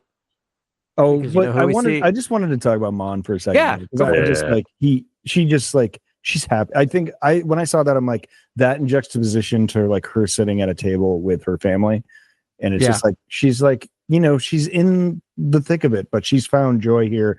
She has like people like simpatico. She has friends and family. Like it is making a difference. Yeah. She's having an impact. Yeah. Okay. But, all right, let's do it. Let's do it. Coruscant. So we see Perrin with an extremely drunk.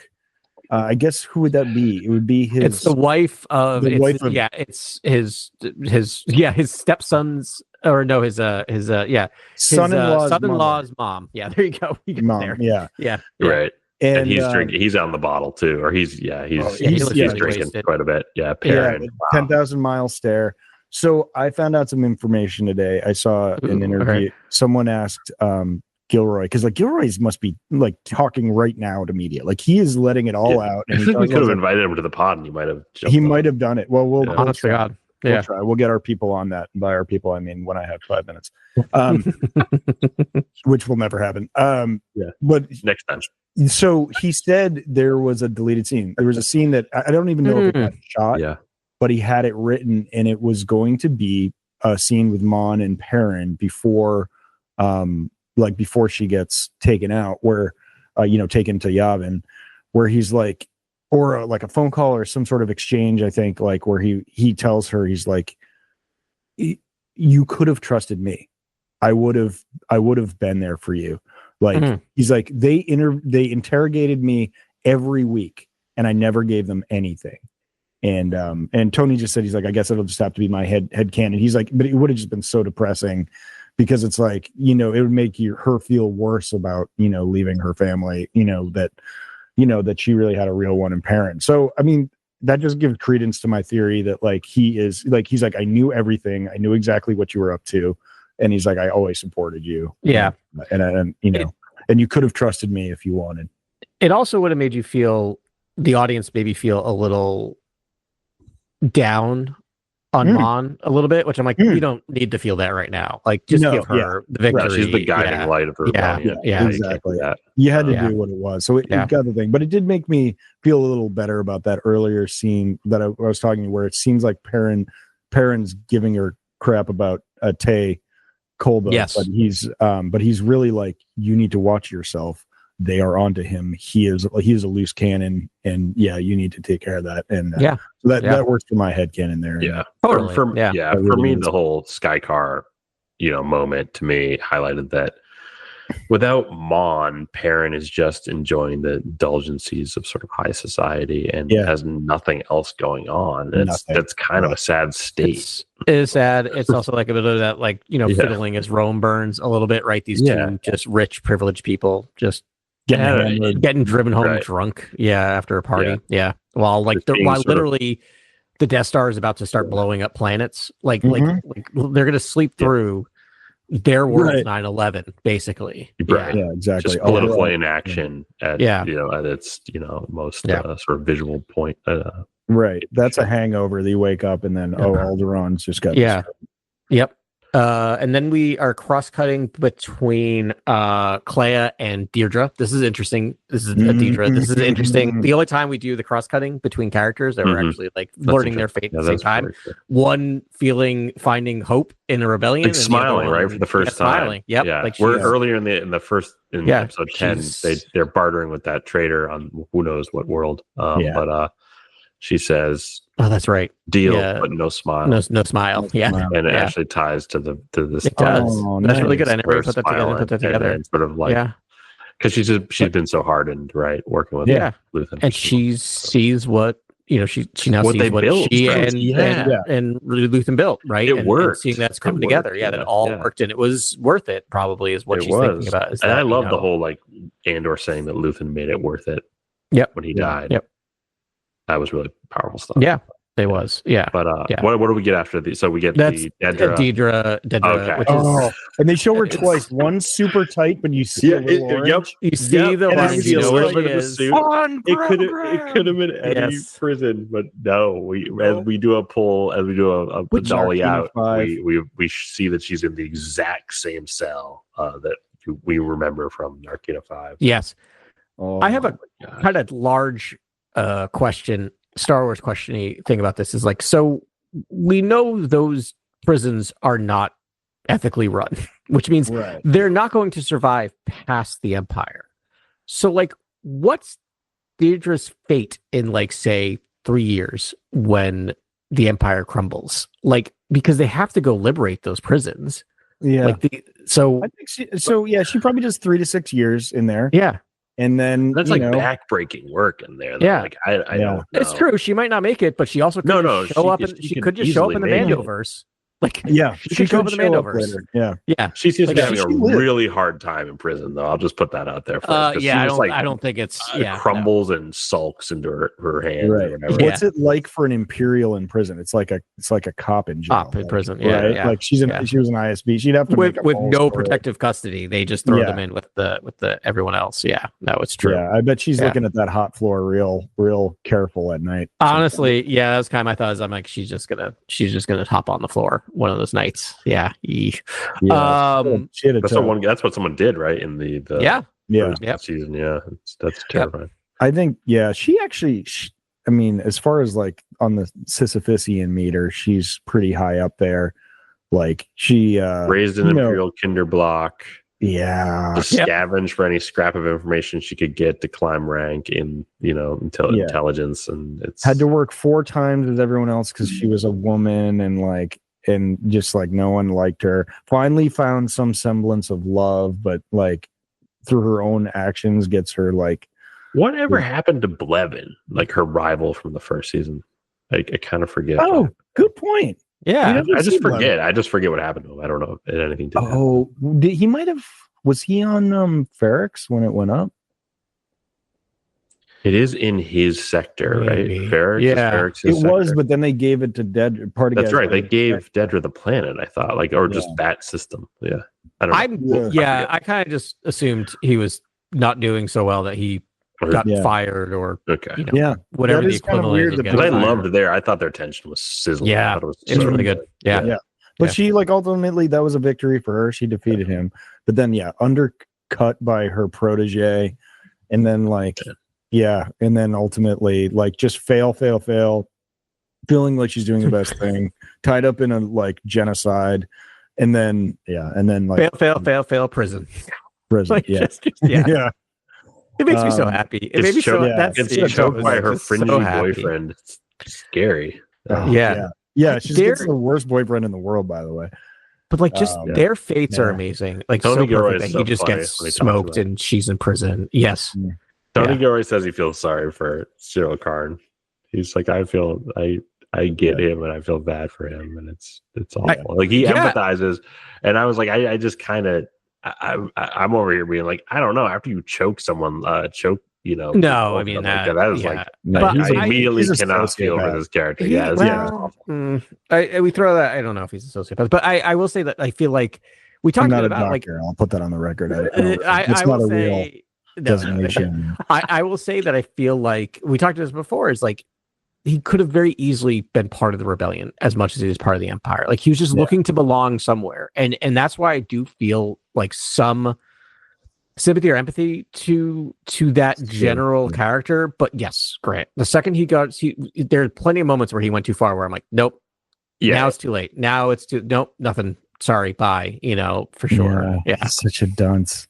Yeah. He's just pathetic. He's just a pathetic character. Yeah. He was a fascinating character for TV. Yeah. That was one of my favorites. So interesting about it. One of my favorites in the show to watch. Yeah. He's not even an anti-hero. He's almost like this unlikable cog, like in the Imperial machine, and he is the Imperial cog, like to me, and just complete personification of that. And some people just want to fit into the machine and just live their life. That's sort of what I think Tony Gilroy is speaking to when he says he feels bad for Cyril, because Cyril isn't trying to be malicious, really, except for on Gorman, where he is kind of giving information to who he knows, the militarized sort of right. But he thinks he's on the good side. Yeah, that's the thing. Like, it doesn't. It's not a malicious act in his eyes. Like, the thing about him is like he just represents. Gonna dance around this a little bit. He represents the losers who latch on to strongman leaders, right? And think they're relevant, and aren't, and then are thrown away by the same fascist society, right? Like it's just so like his story is so relevant and close to everything that's happening right now that it's wild. Yeah, I was gonna say he's kind of the everyman avatar for like our view into the the Imperials. It's like this is your median sort of like I don't know, class citizen of the galaxy, and like their take on the emperor, the Empire, definitely. And how little they know about the bigger picture, who are built and how little they understand. They believe this system is going to help them, right? But it doesn't help anyone. He thinks he's special and he's a good, hunter or whatever. And he thinks like, oh, I've got this figured out. I know this, there's this larger conspiracy. And you're just like, bro, you don't know a half of the larger conspiracy. And it's right there in front of your face. Yeah. It's amazing how much the internet has not gone after Andor, because of all of the shows that Star Wars has done. This is the most politically pointed and obvious. He is the only main white male cast member in the show. And what is his story? And the internet's like, no, that's fine. That doesn't bother me. And I'm like, guys, come on. Like this is the one that you're going to give a pass to? Like, come on. It illustrates how bad faith all of these arguments are online. It's just so dumb. Sorry, you don't have to go down that way. Right. Anyways, what's next? So what's next is we get the Force healer. We get a little interaction with the Force healer. Yep. So nice little callback, especially considering like this is the beginning. This is what's leading him on his mission to be a messenger. Right. That's what she calls it. Your messenger. Yeah. You're off to send your message. Yeah. Yeah. Then we get like a quick shot of Saw just staring off into the horizon. At Jedha. Yep. Looking out his hole in the wall. Of a window, which will ultimately be his final resting place. Just shattered viewport or whatever it is. And what's after him? Krennic staring at the Death Star. So again, we're kind of getting right into Rogue One territory where we're not getting a lot of new information, but we're kind of establishing where we're at. And I believe that's go ahead. Go. Okay. No, I had a Krennic question. That was well, now's the time. Good time I think doesn't Lonnie say that Krennic's been working on a secret weapon for decades, not even like Tarkin knows about it or something? But I had a question to you guys, like in Revenge of the Sith, doesn't like Tarkin walk up at the end of Revenge of the Sith and like where they're constructing? I mean, Tarkin knows about it, but I wonder Tarkin knows about it. But I wonder if Krennic is so obsessed with it being his project that he's just lying to people, right? About I'm the top man. This doesn't go past. Not even Tarkin knows about it. Yeah. Tarkin does know about it because remember there was that competition between Krennic and that's what I thought. That's what I thought. Oh, but I think didn't. No, I guess Thrawn lost that battle. It seems hard to like. That was the whole I don't know. Anyways, they were right. Which one are we going to? It was like they were either going to fund TIE Defenders or the Death Star, but it's like the Death Star we saw being constructed on Geonosis in Episode 3, in Revenge of the Sith. So we saw the plans, we saw the hologram. Yeah. But I think it was like more a funding issue, and I think Tarkin was still rising through the ranks. Until I think he becomes Moff in A New Hope. So. Or in Rogue One. I'm confused about that when, I think I've just been wanting the answer to this question for a long time. Was like kind of when the Empire took the sovereignty of all the sectors, basically made them imperial over sectors. They basically kind of said that all this sovereign space is now imperial space. It kind of I never really heard the legislation on that and when that it's happened. Unclear. It's unclear. Tarkin Doctrine, I think it's called. Yeah. I mean, so that first meeting we see on the Death Star, I guess, with Tarkin and Vader and all them, it's like one sentence, right? He's just like, now the regional governors, the Senate has now officially been disbanded, disbanded. The regional governors will now, control this space station, and fear will keep them in line. Yes. So right then, I mean, yeah. That's kind of when that happens. Okay, cool. So it does happen a little later. It does happen. Yeah, and they probably used Gorman and the fact that there was all this rebellion, rebel activity and these rebel transmissions, and so then the Moffs are given the Moff title, then given to everyone who controls one of those. I will say, sectors, essentially, there was a step between because he says the regional governors. Yeah. So my thought is that probably that was put in place during Palpatine's rule, right? That he instituted these idea of local governors, right? Knowing that this would do that. So that's my thought is that wasn't part of the old Republic, right? That's not part of the Empire, and it's a step away from then just disbanding the Senate and then the regional governors. So I think you're right, Grant. There's a long story of creating those oversectors and I'm interested in all that stuff. I mean, it is. I mean, because I think we got in that book. I think it starts early, but it's not official until they disband the Senate that they're actually the ones in charge. But I think there's a line in Reign of the Empire, Mask of Fear is the name of the book. That there was interaction with Saw, and they were like, Saw was on the short list to become one of those regional governors. I think they mentioned that in there, and and wild. You could have been one of those regional governors, and obviously he wasn't having a part of that. Oh, weird. That's interesting. I totally forgot about that. Yeah, same. Yeah. That's cool. So the other cool thing about seeing the Death Star here is it doesn't have the laser array. The dial isn't there because we're saving all that for Rogue One. For Rogue One, you kind of get 5 minutes later. Them placing the dial in there. They literally must be just flying it in. It must just be out of frame. Right. It's right before that happens, essentially. Yeah. It's so funny how it links up. It's so funny how this just leads straight into Rogue One and how perfectly aligned it is with Rogue One. It's a really funny time. It's also Gilroy's also hilarious just to hear him talk about Rogue One and be like, I heard him on a pod today where he was just like, no one was happy I was there on Rogue One. I was there he was basically there to fix some certain key moments in the movie to sort of do some narrative architecture. Punch-ups.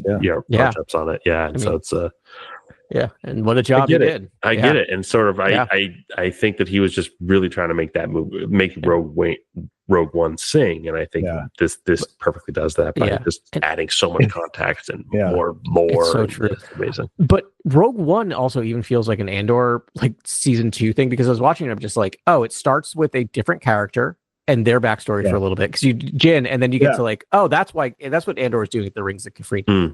It feels structured in some ways similar to an Andor season 2 arc, which is funny. You get the backstory of Jin, and then all of a sudden you get K2SO, and you're just like, okay, now we're back. Now we're back with our guy. We get Rings of Kafrene, and fun. All right. And then we get what I thought was just going to be, it's cool. We're seeing what's up with what B2 is up to. That's nice that we're going back to B2. Start with B2 playing a game with another droid. With a friend. Has a little puppy pal. Turns out he has 2 other friends too. Beachy looked like he was having so much fun. So much fun. It was so nice. I was just like, oh, that's really touching. And I knew we'd get Bix. Like I knew we'd get Bix, but I wasn't expecting. I was expecting another. I was not expecting Bix to go back to Mina Rao, where it seems like a bad much drama occurred. And I was like, oh man, that's kind of a traumatic location. That's kind of, And then, but I guess she went back there because Talia's there, and she's probably more Rosso, and she knows it's safe to go there. And there's probably reasoning for that. But then there's also happiness there a little bit. It feels like, because as much as there was whatever, they were first time it seemed like her and Cassian had made a home with each other in a long time, right? Like they were living together. But and then we get to the point. And there's a chance Cassian could find her, because he would easily be able to. Yes, that's 100% why. Because he would go get beat. You would assume he's still alive. So this is, and then I cry for 5 minutes straight when we pull up and the child show the child. That man, heartbreaking and beautiful. Andor lives. Little Andor Jr., little Cass Jr. I'm sure he's going to show up in the Rey movie. Yeah, he'll be he'll be like 40. It'll be great.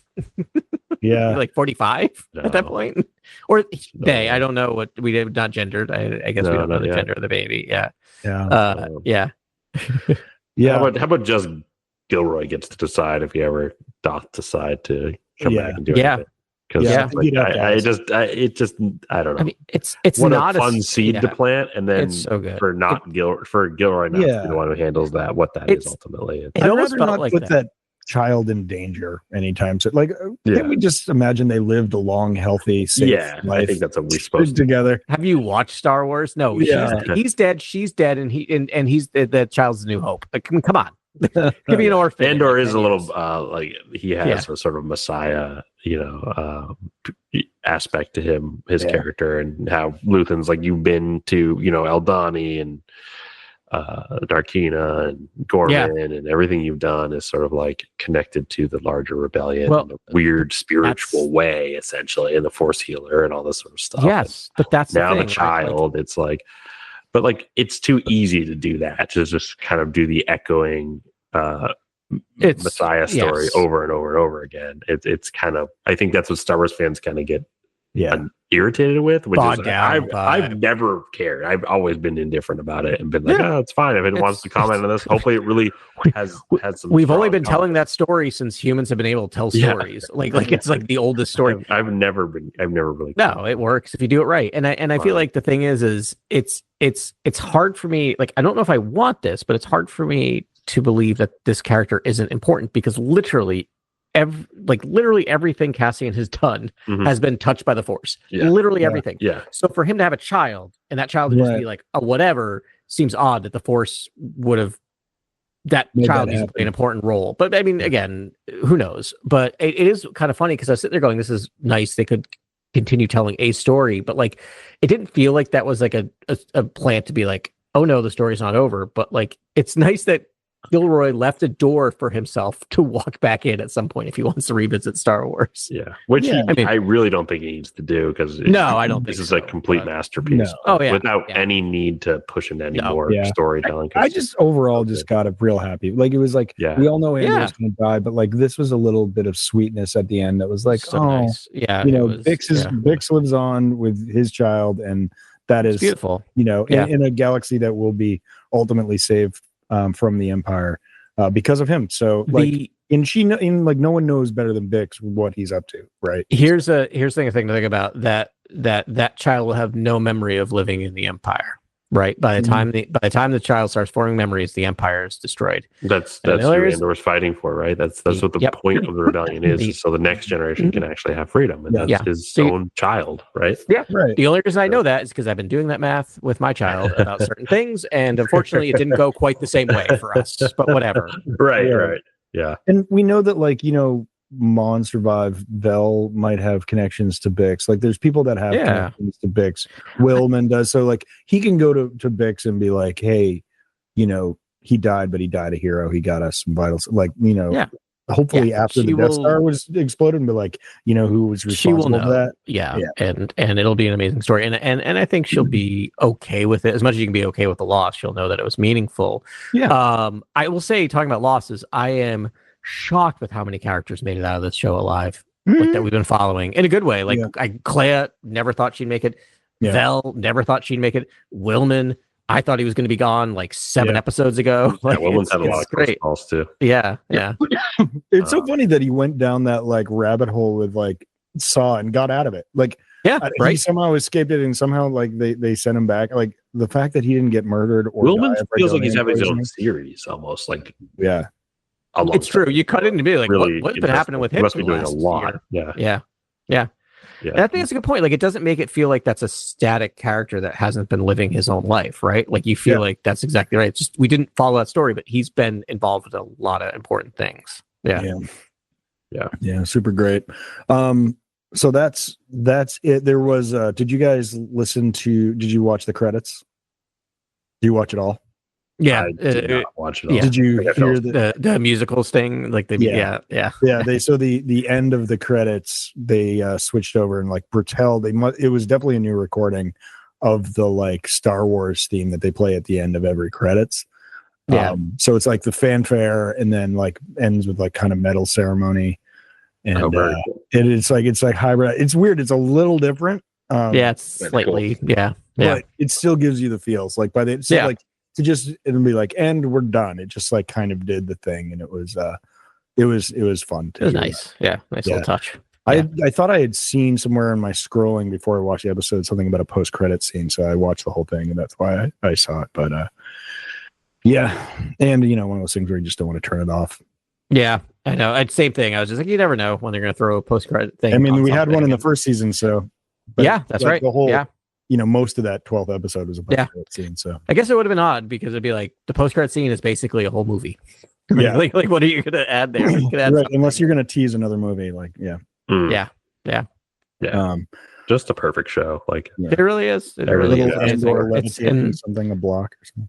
I mean, Carly just says it has no right to be this good. Like anytime she talks about it, and we're just talking about how like this show is in and of itself a masterpiece removed from the Star Wars mythos. Like it is just, it should win every Emmy. It will not, but it should win every Emmy this year. Yeah, I'd love to see it sweep it for to get some recognition. It'll get a nom and it'll be ignored. I mean, that's what's going to happen. I'm glad there's sort of a unanimous respect for this show. And I think it's so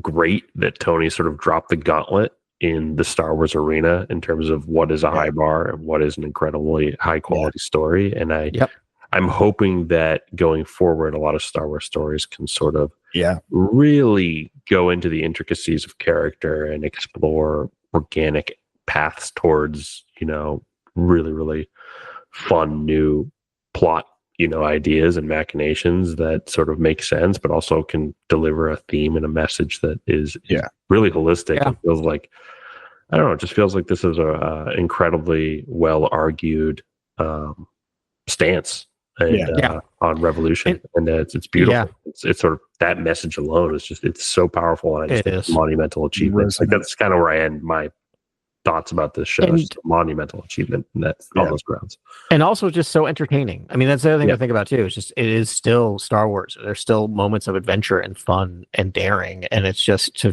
be able to do that, And I will say, kind of talking about, I think Tony Gilroy setting kind of the bar, which is what we always need. He's had some really nice words to say about Kathleen Kennedy in the last week, of just like basically saying, like, he said, like, I don't know why people are going after her. I mean, he's like, I know why, but they should not be going after her. He's like, she like had my back through this entire thing. I walked into a room and said, I want to start a Star Wars show in a brothel. Then I want to have 2 cops killed. And Kathy was like, that's great. Sounds good. And like other people were like, not so good about it. And she's like, no, we're going to let him do it. Like, he wants to do it. He's doing it his way. Like, and that seems to be a lot of what she does. Sometimes it works out for good. Sometimes it doesn't, but she allows people to cook, which I think is really important. Yeah, that's great. I also think, yes, obviously the script is like that is a bar that is going to be really challenging for people to clear. But even the cinematography, and I know a lot of it is like they were allowed a lot of practical sets, but like the way that aliens look in this show, and granted we don't see them often, is so much better than how they've looked in other shows. And it's just like, I don't know if it's just a little soft focus and lower lighting. I think lower lighting is a huge part. Like, you really got to pick your spots and how things look in full light. And more practical effects. I think that's part of it too. Like that. And I mean, but that's budget. But I hope that they take some of the look. Like there's some tricks that they use that they're like, hey, how did you get Admiral Raddus to look so real as opposed to look like a foam puppet? You know, like I hope people do that because sometimes like I have a huge threshold for that. I don't really care. It's like, okay, that's a foam Twi'lek head like glued onto some poor actor. But like, you know, it's nice to make it. It is. You couldn't see the seams, the metaphorical seams, or no, and just so much shooting on locations and building sets as opposed to the volume. The volume has its place and it does a wonderful job sometimes, but like you just can't compete with like real world locations. Were they on the Great Wall of China in one scene?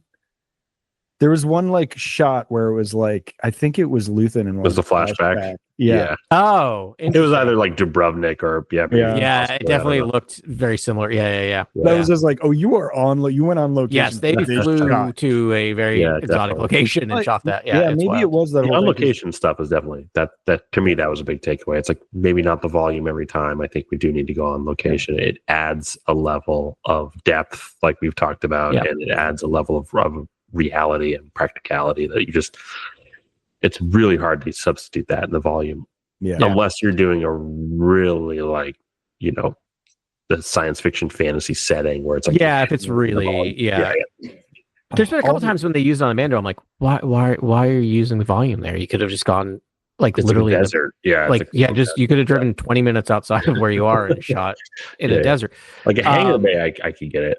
Absolutely, sure. And they've used them for great effect in some of those shots. I don't want to be totally down on the volume, but like when he's just so good, like he really picks his spots for when it's going to hit for like location and landscape and stuff. And then you're in a one room play for like 15 minutes and you don't even realize the dialogue is so amazing. And it's like he got the Imperial, you know, the ISB rooms, but also the exterior of the ISB. There was one shot and it was a building reflecting off the like glass of the ISB building. I didn't know what I was looking at for a second. And then I was like, oh my goodness, this is like, it's just like one shot and they're like, it's just a beautiful shot. You're welcome. And it introduces the space and like how crazy the ISB is. It's like the city is encroaching the building. Mm-hmm. I think that's a really important observation, but because so many establishing shots in the show that do give it this sense of grandeur. Like I'm thinking of when I'm blanking on, but when they're on the planet, right, where they're going to do the bank heist in season 1, there's just a couple like drone shots or a couple helicopter shots that show how big it is. And then you only see that a couple times. And then, like you said, it's very small. They're just talking in a hut for half an hour or 15 minutes, but you know where they are. Like it feels like it's this grand location. The other thing I'll say that has going for it, which, you know, we've talked about before, is that they were kind of saying this should be maybe 5 seasons. And Tony said, no, 2, go where he said 2.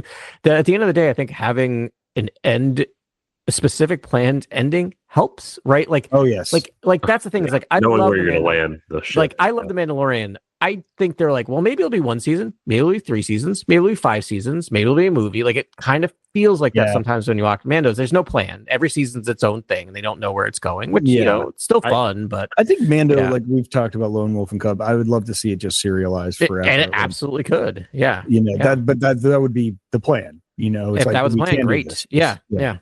This is gonna be our Bonanza, our version of Bonanza. It's gonna last for 26 seasons. Right. Yeah. I do worry about the idea of like the sci-fi serial being a major inspiration for Star Wars storytelling, unless it's a sort of episodic, it's its own thing, something like The Mandalorian. But you can't do it again. And like what what's Adam's saying about endings, I feel like I hope that The Mandalorian and Sabine and Bo-Katan and the Mandalorian culture and all that stuff, I hope there's an ending that's already known to the creators, and I hope they're pushing towards an end goal that makes sense. Which, you know, I have my own ideas of where all that might go, which is I would think it's Sabine as the Mandalore or something, and that's sort of building. But I hope there's an end goal. I hope it's clear. Like this was so clear for Tony, and you feel it, and you just I don't know. It was a great way to sort of. But also, like, there's a part of me that wishes Andor did get to live outside of Rogue One and not basically just directly like lead into it, and part of me was like, oh, I would love this to be almost like the Nemec Manifesto itself and sort of live as its own document, and maybe end and throw and jumping into a couple branches that have nothing to do with Rogue One and kind of let those branches flourish a little bit, because I almost think like the show deserves it. It doesn't feel like it needs to lean on it as much as it does, but in so doing, it's a masterpiece. Like it almost can't be argued that not only does it land the ship, it also gets across so many incredibly important messages that we need right now. And I mean, that's the benefit of the retcon, right? Or like of the backfill, the Star Wars backfill. It's like, okay, we've got this thing, this worked, these were the good parts, we can highlight that. Like it's, this whole thing was informed by Rogue One, and I think that allowed him to sort of really expand on it. But also it was his idea, and he's was involved with both projects. But you're right, it is its own beautiful thing. But I think there are some advantages. We've already said it, there's a lot of advantages to knowing where knowing where you're going, knowing where you're going, knowing how accurately. And I also, certain other things happen. Like I hope, I mean, Filoni seems to be, I trust that he has an idea, like he knows where he's going. I think what happens with that stuff sometimes is I don't think they knew how big of a hit Mandalorian was going to be, and then they threw them a Boba Fett show and an Ahsoka show, like and all these other shows that they're like, oh well, now we got to keep building it out and building it out and building it out, and I feel like you kind of lose the thread a little bit sometimes, which I'm hoping the movie is what's going to pull it all back. That's what's interesting to me. The movie, though, the movie is a little bit confounding to me, because we're talking about what seems to be an epic tale of the Mandalorian culture and sort of how they're coming together and galvanizing their people and building anew. But it's also with using the vehicle of what you talked about, Ben, the sort of serialized Mandalorian and Grogu adventures, which I'm like, this is now turning into a little bit of a clash, in that like Mando and Grogu, I could see that show going on forever as comics and pulp forever, as what you're talking about, a serialized thing. But it's too late. Mandalorian and Grogu are now roped into what I think is an epic now, or it's turning into an epic. Our space opera. And so once now Mando's entering the opera formula, it's going to be interesting to see where that character arc goes. I think a lot of us are very concerned about that character arc, especially Grogu as well. And it's to me, I hope there's an endpoint for that too now, because you're now roping them into what is the larger Star Wars story, which is what I think. I want to talk about one last thing before we end the pod about Andor, but Mando and Grogu could have very well stayed out of that, much like Andor stays kind of out of maybe the Skywalker tale, You're right. And ultimately, I mean, we know it's like the movie is going to be its own thing, but then Ahsoka season 2 is really going to be what we all thought the feature film was going to be, where it's like all these units are coming together. But it feels like musical chairs. It doesn't feel like clear and aligned. No, it's not.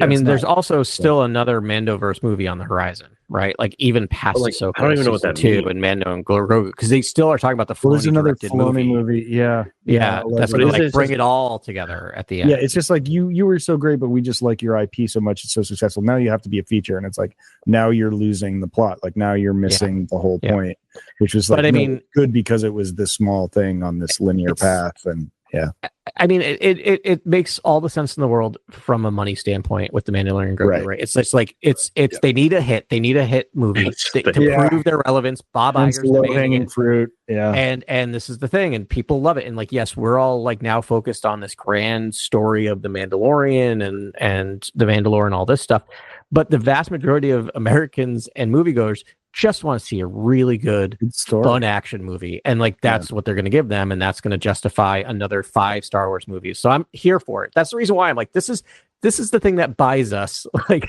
5 more Star Wars movies, right? That fine, do it, and it'll be fun. Like, okay, you need us to save cinema, we'll do that now, instead of like before they're like, oh, you need us to kick off your live streaming platform. Yeah, we'll make you content, give us a budget, we'll make it. It's like, and Star Wars can just do that. But it does feel like it's a good holdover movie too, right?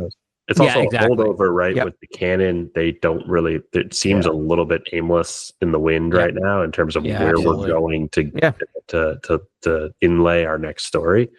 And I have to think this is a great holdover movie that everyone is going to know the names of the characters and know, the roles and be entertained. And I think it's just it's an easy bet.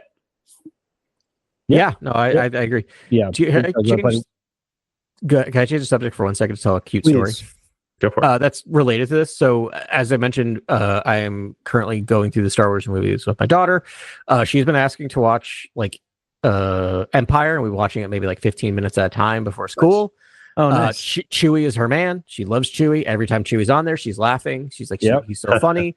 But we just got to Dagobah, and she meets Yoda for the first time. No, loves it, and she goes, Grogu.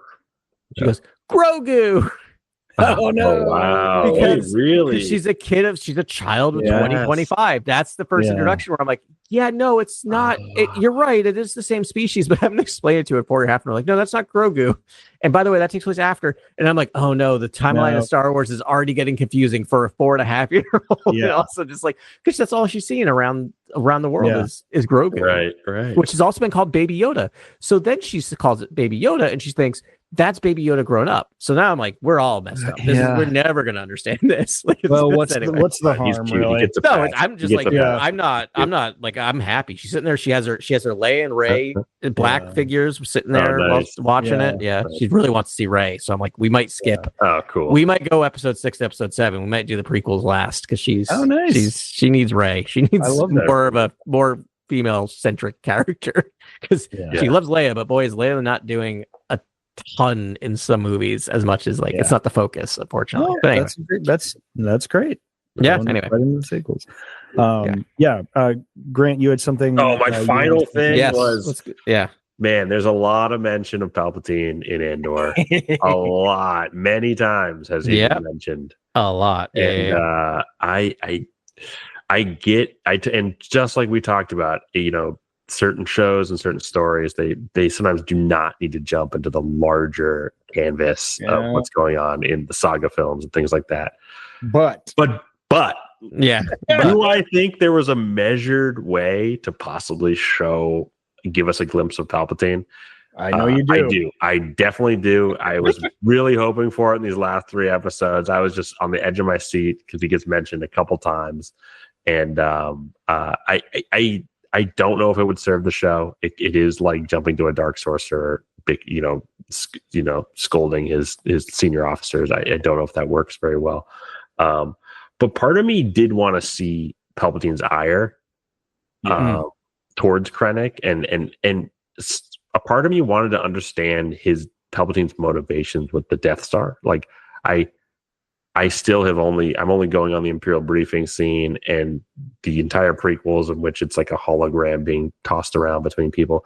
I don't really know Palpatine's motivations.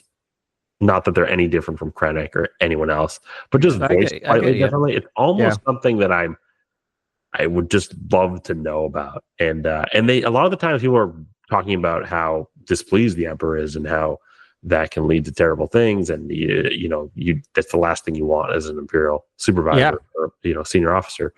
And I almost want to know what that means. Like I almost want to know, like what is that? What does displeasure look like? What does that look like? And see the Emperor behind closed doors yelling at his own people versus on the Senate floor is a different persona that I'm dying to get a glimpse of.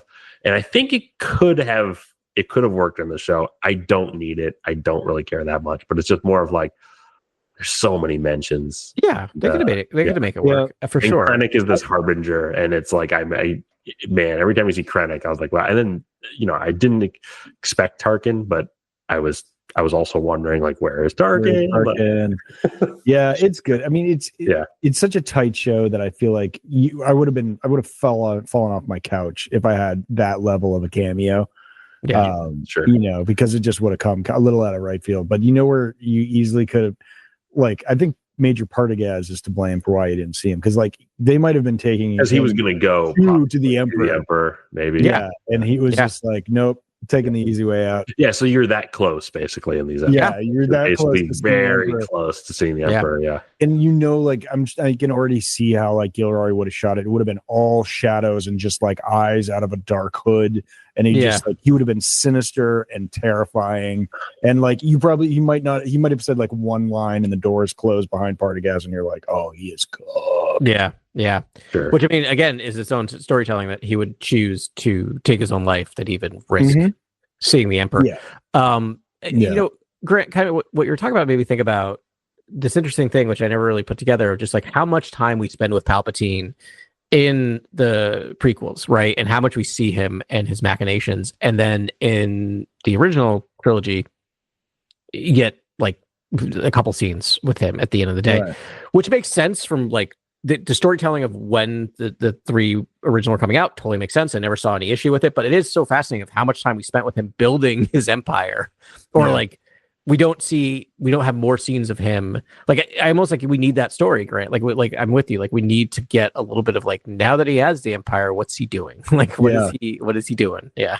My headcanon is that like he's so corrupt and the machines are turning, and that he's just like, you never even see, like he's more terrifying because you don't see him, you just see his policies, and you just know it's just like, you know, destruction and death, and like he's never even that. We didn't even see Masa Maida.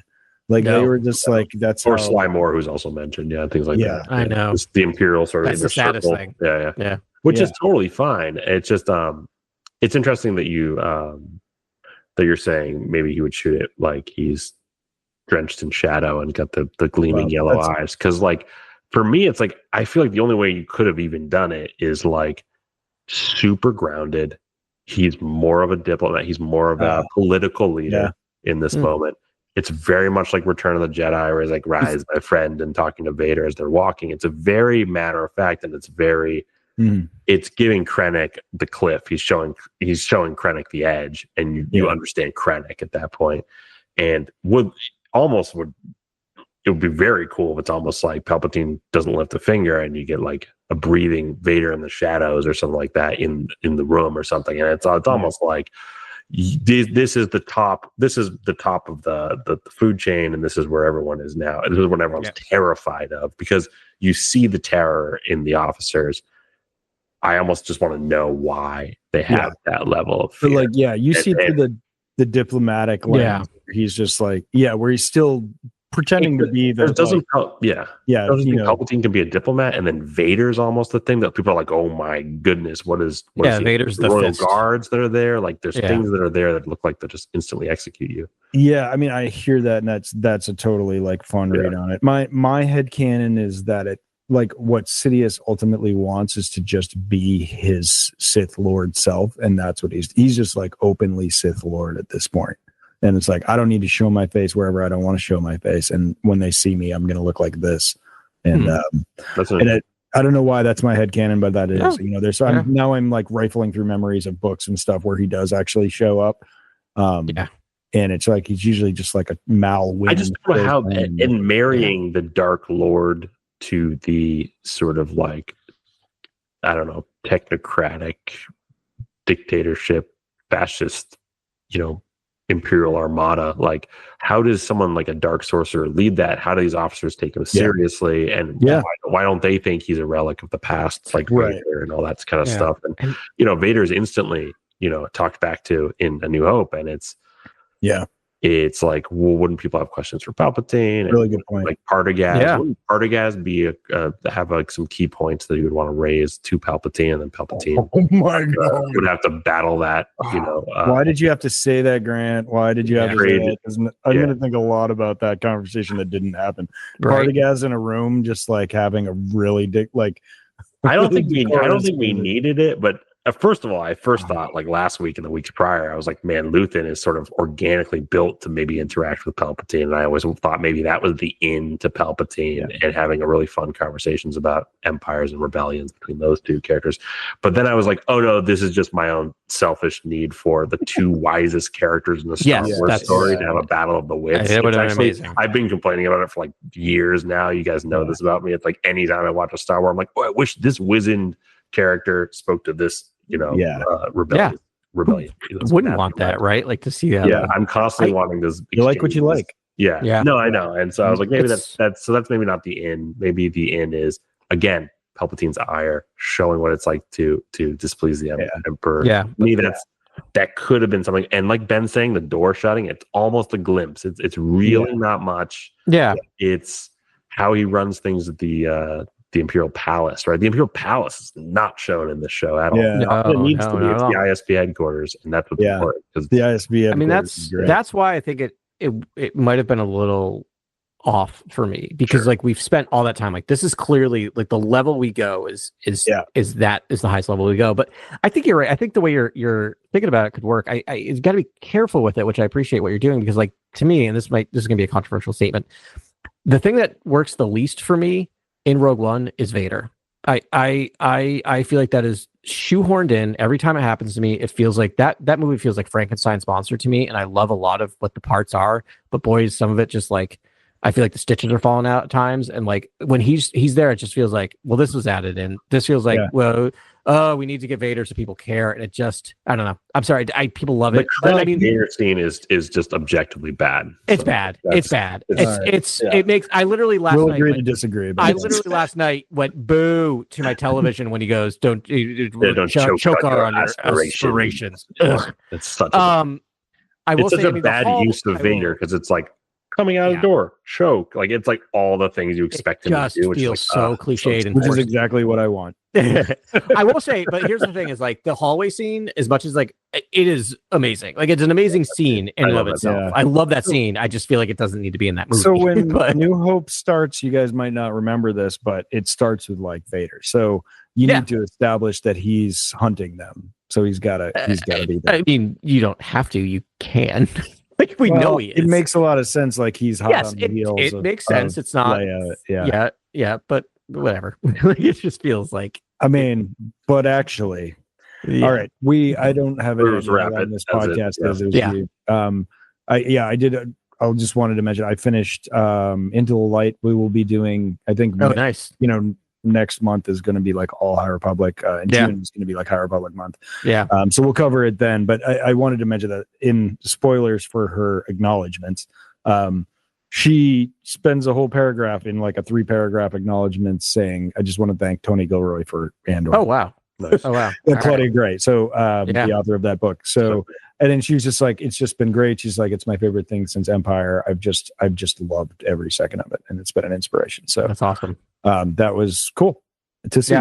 But next week I think we're going to talk about Tales from the Underworld that came out in the May 4th. So we will cover that, and that'll be great. Cool. But thanks very much for listening to this. I hope you all enjoyed Andor as much as we did. We'll have it forever, and so that'll be great. We're so happy to have friends everywhere, and we'll talk to you next week on Cantina Chronicles.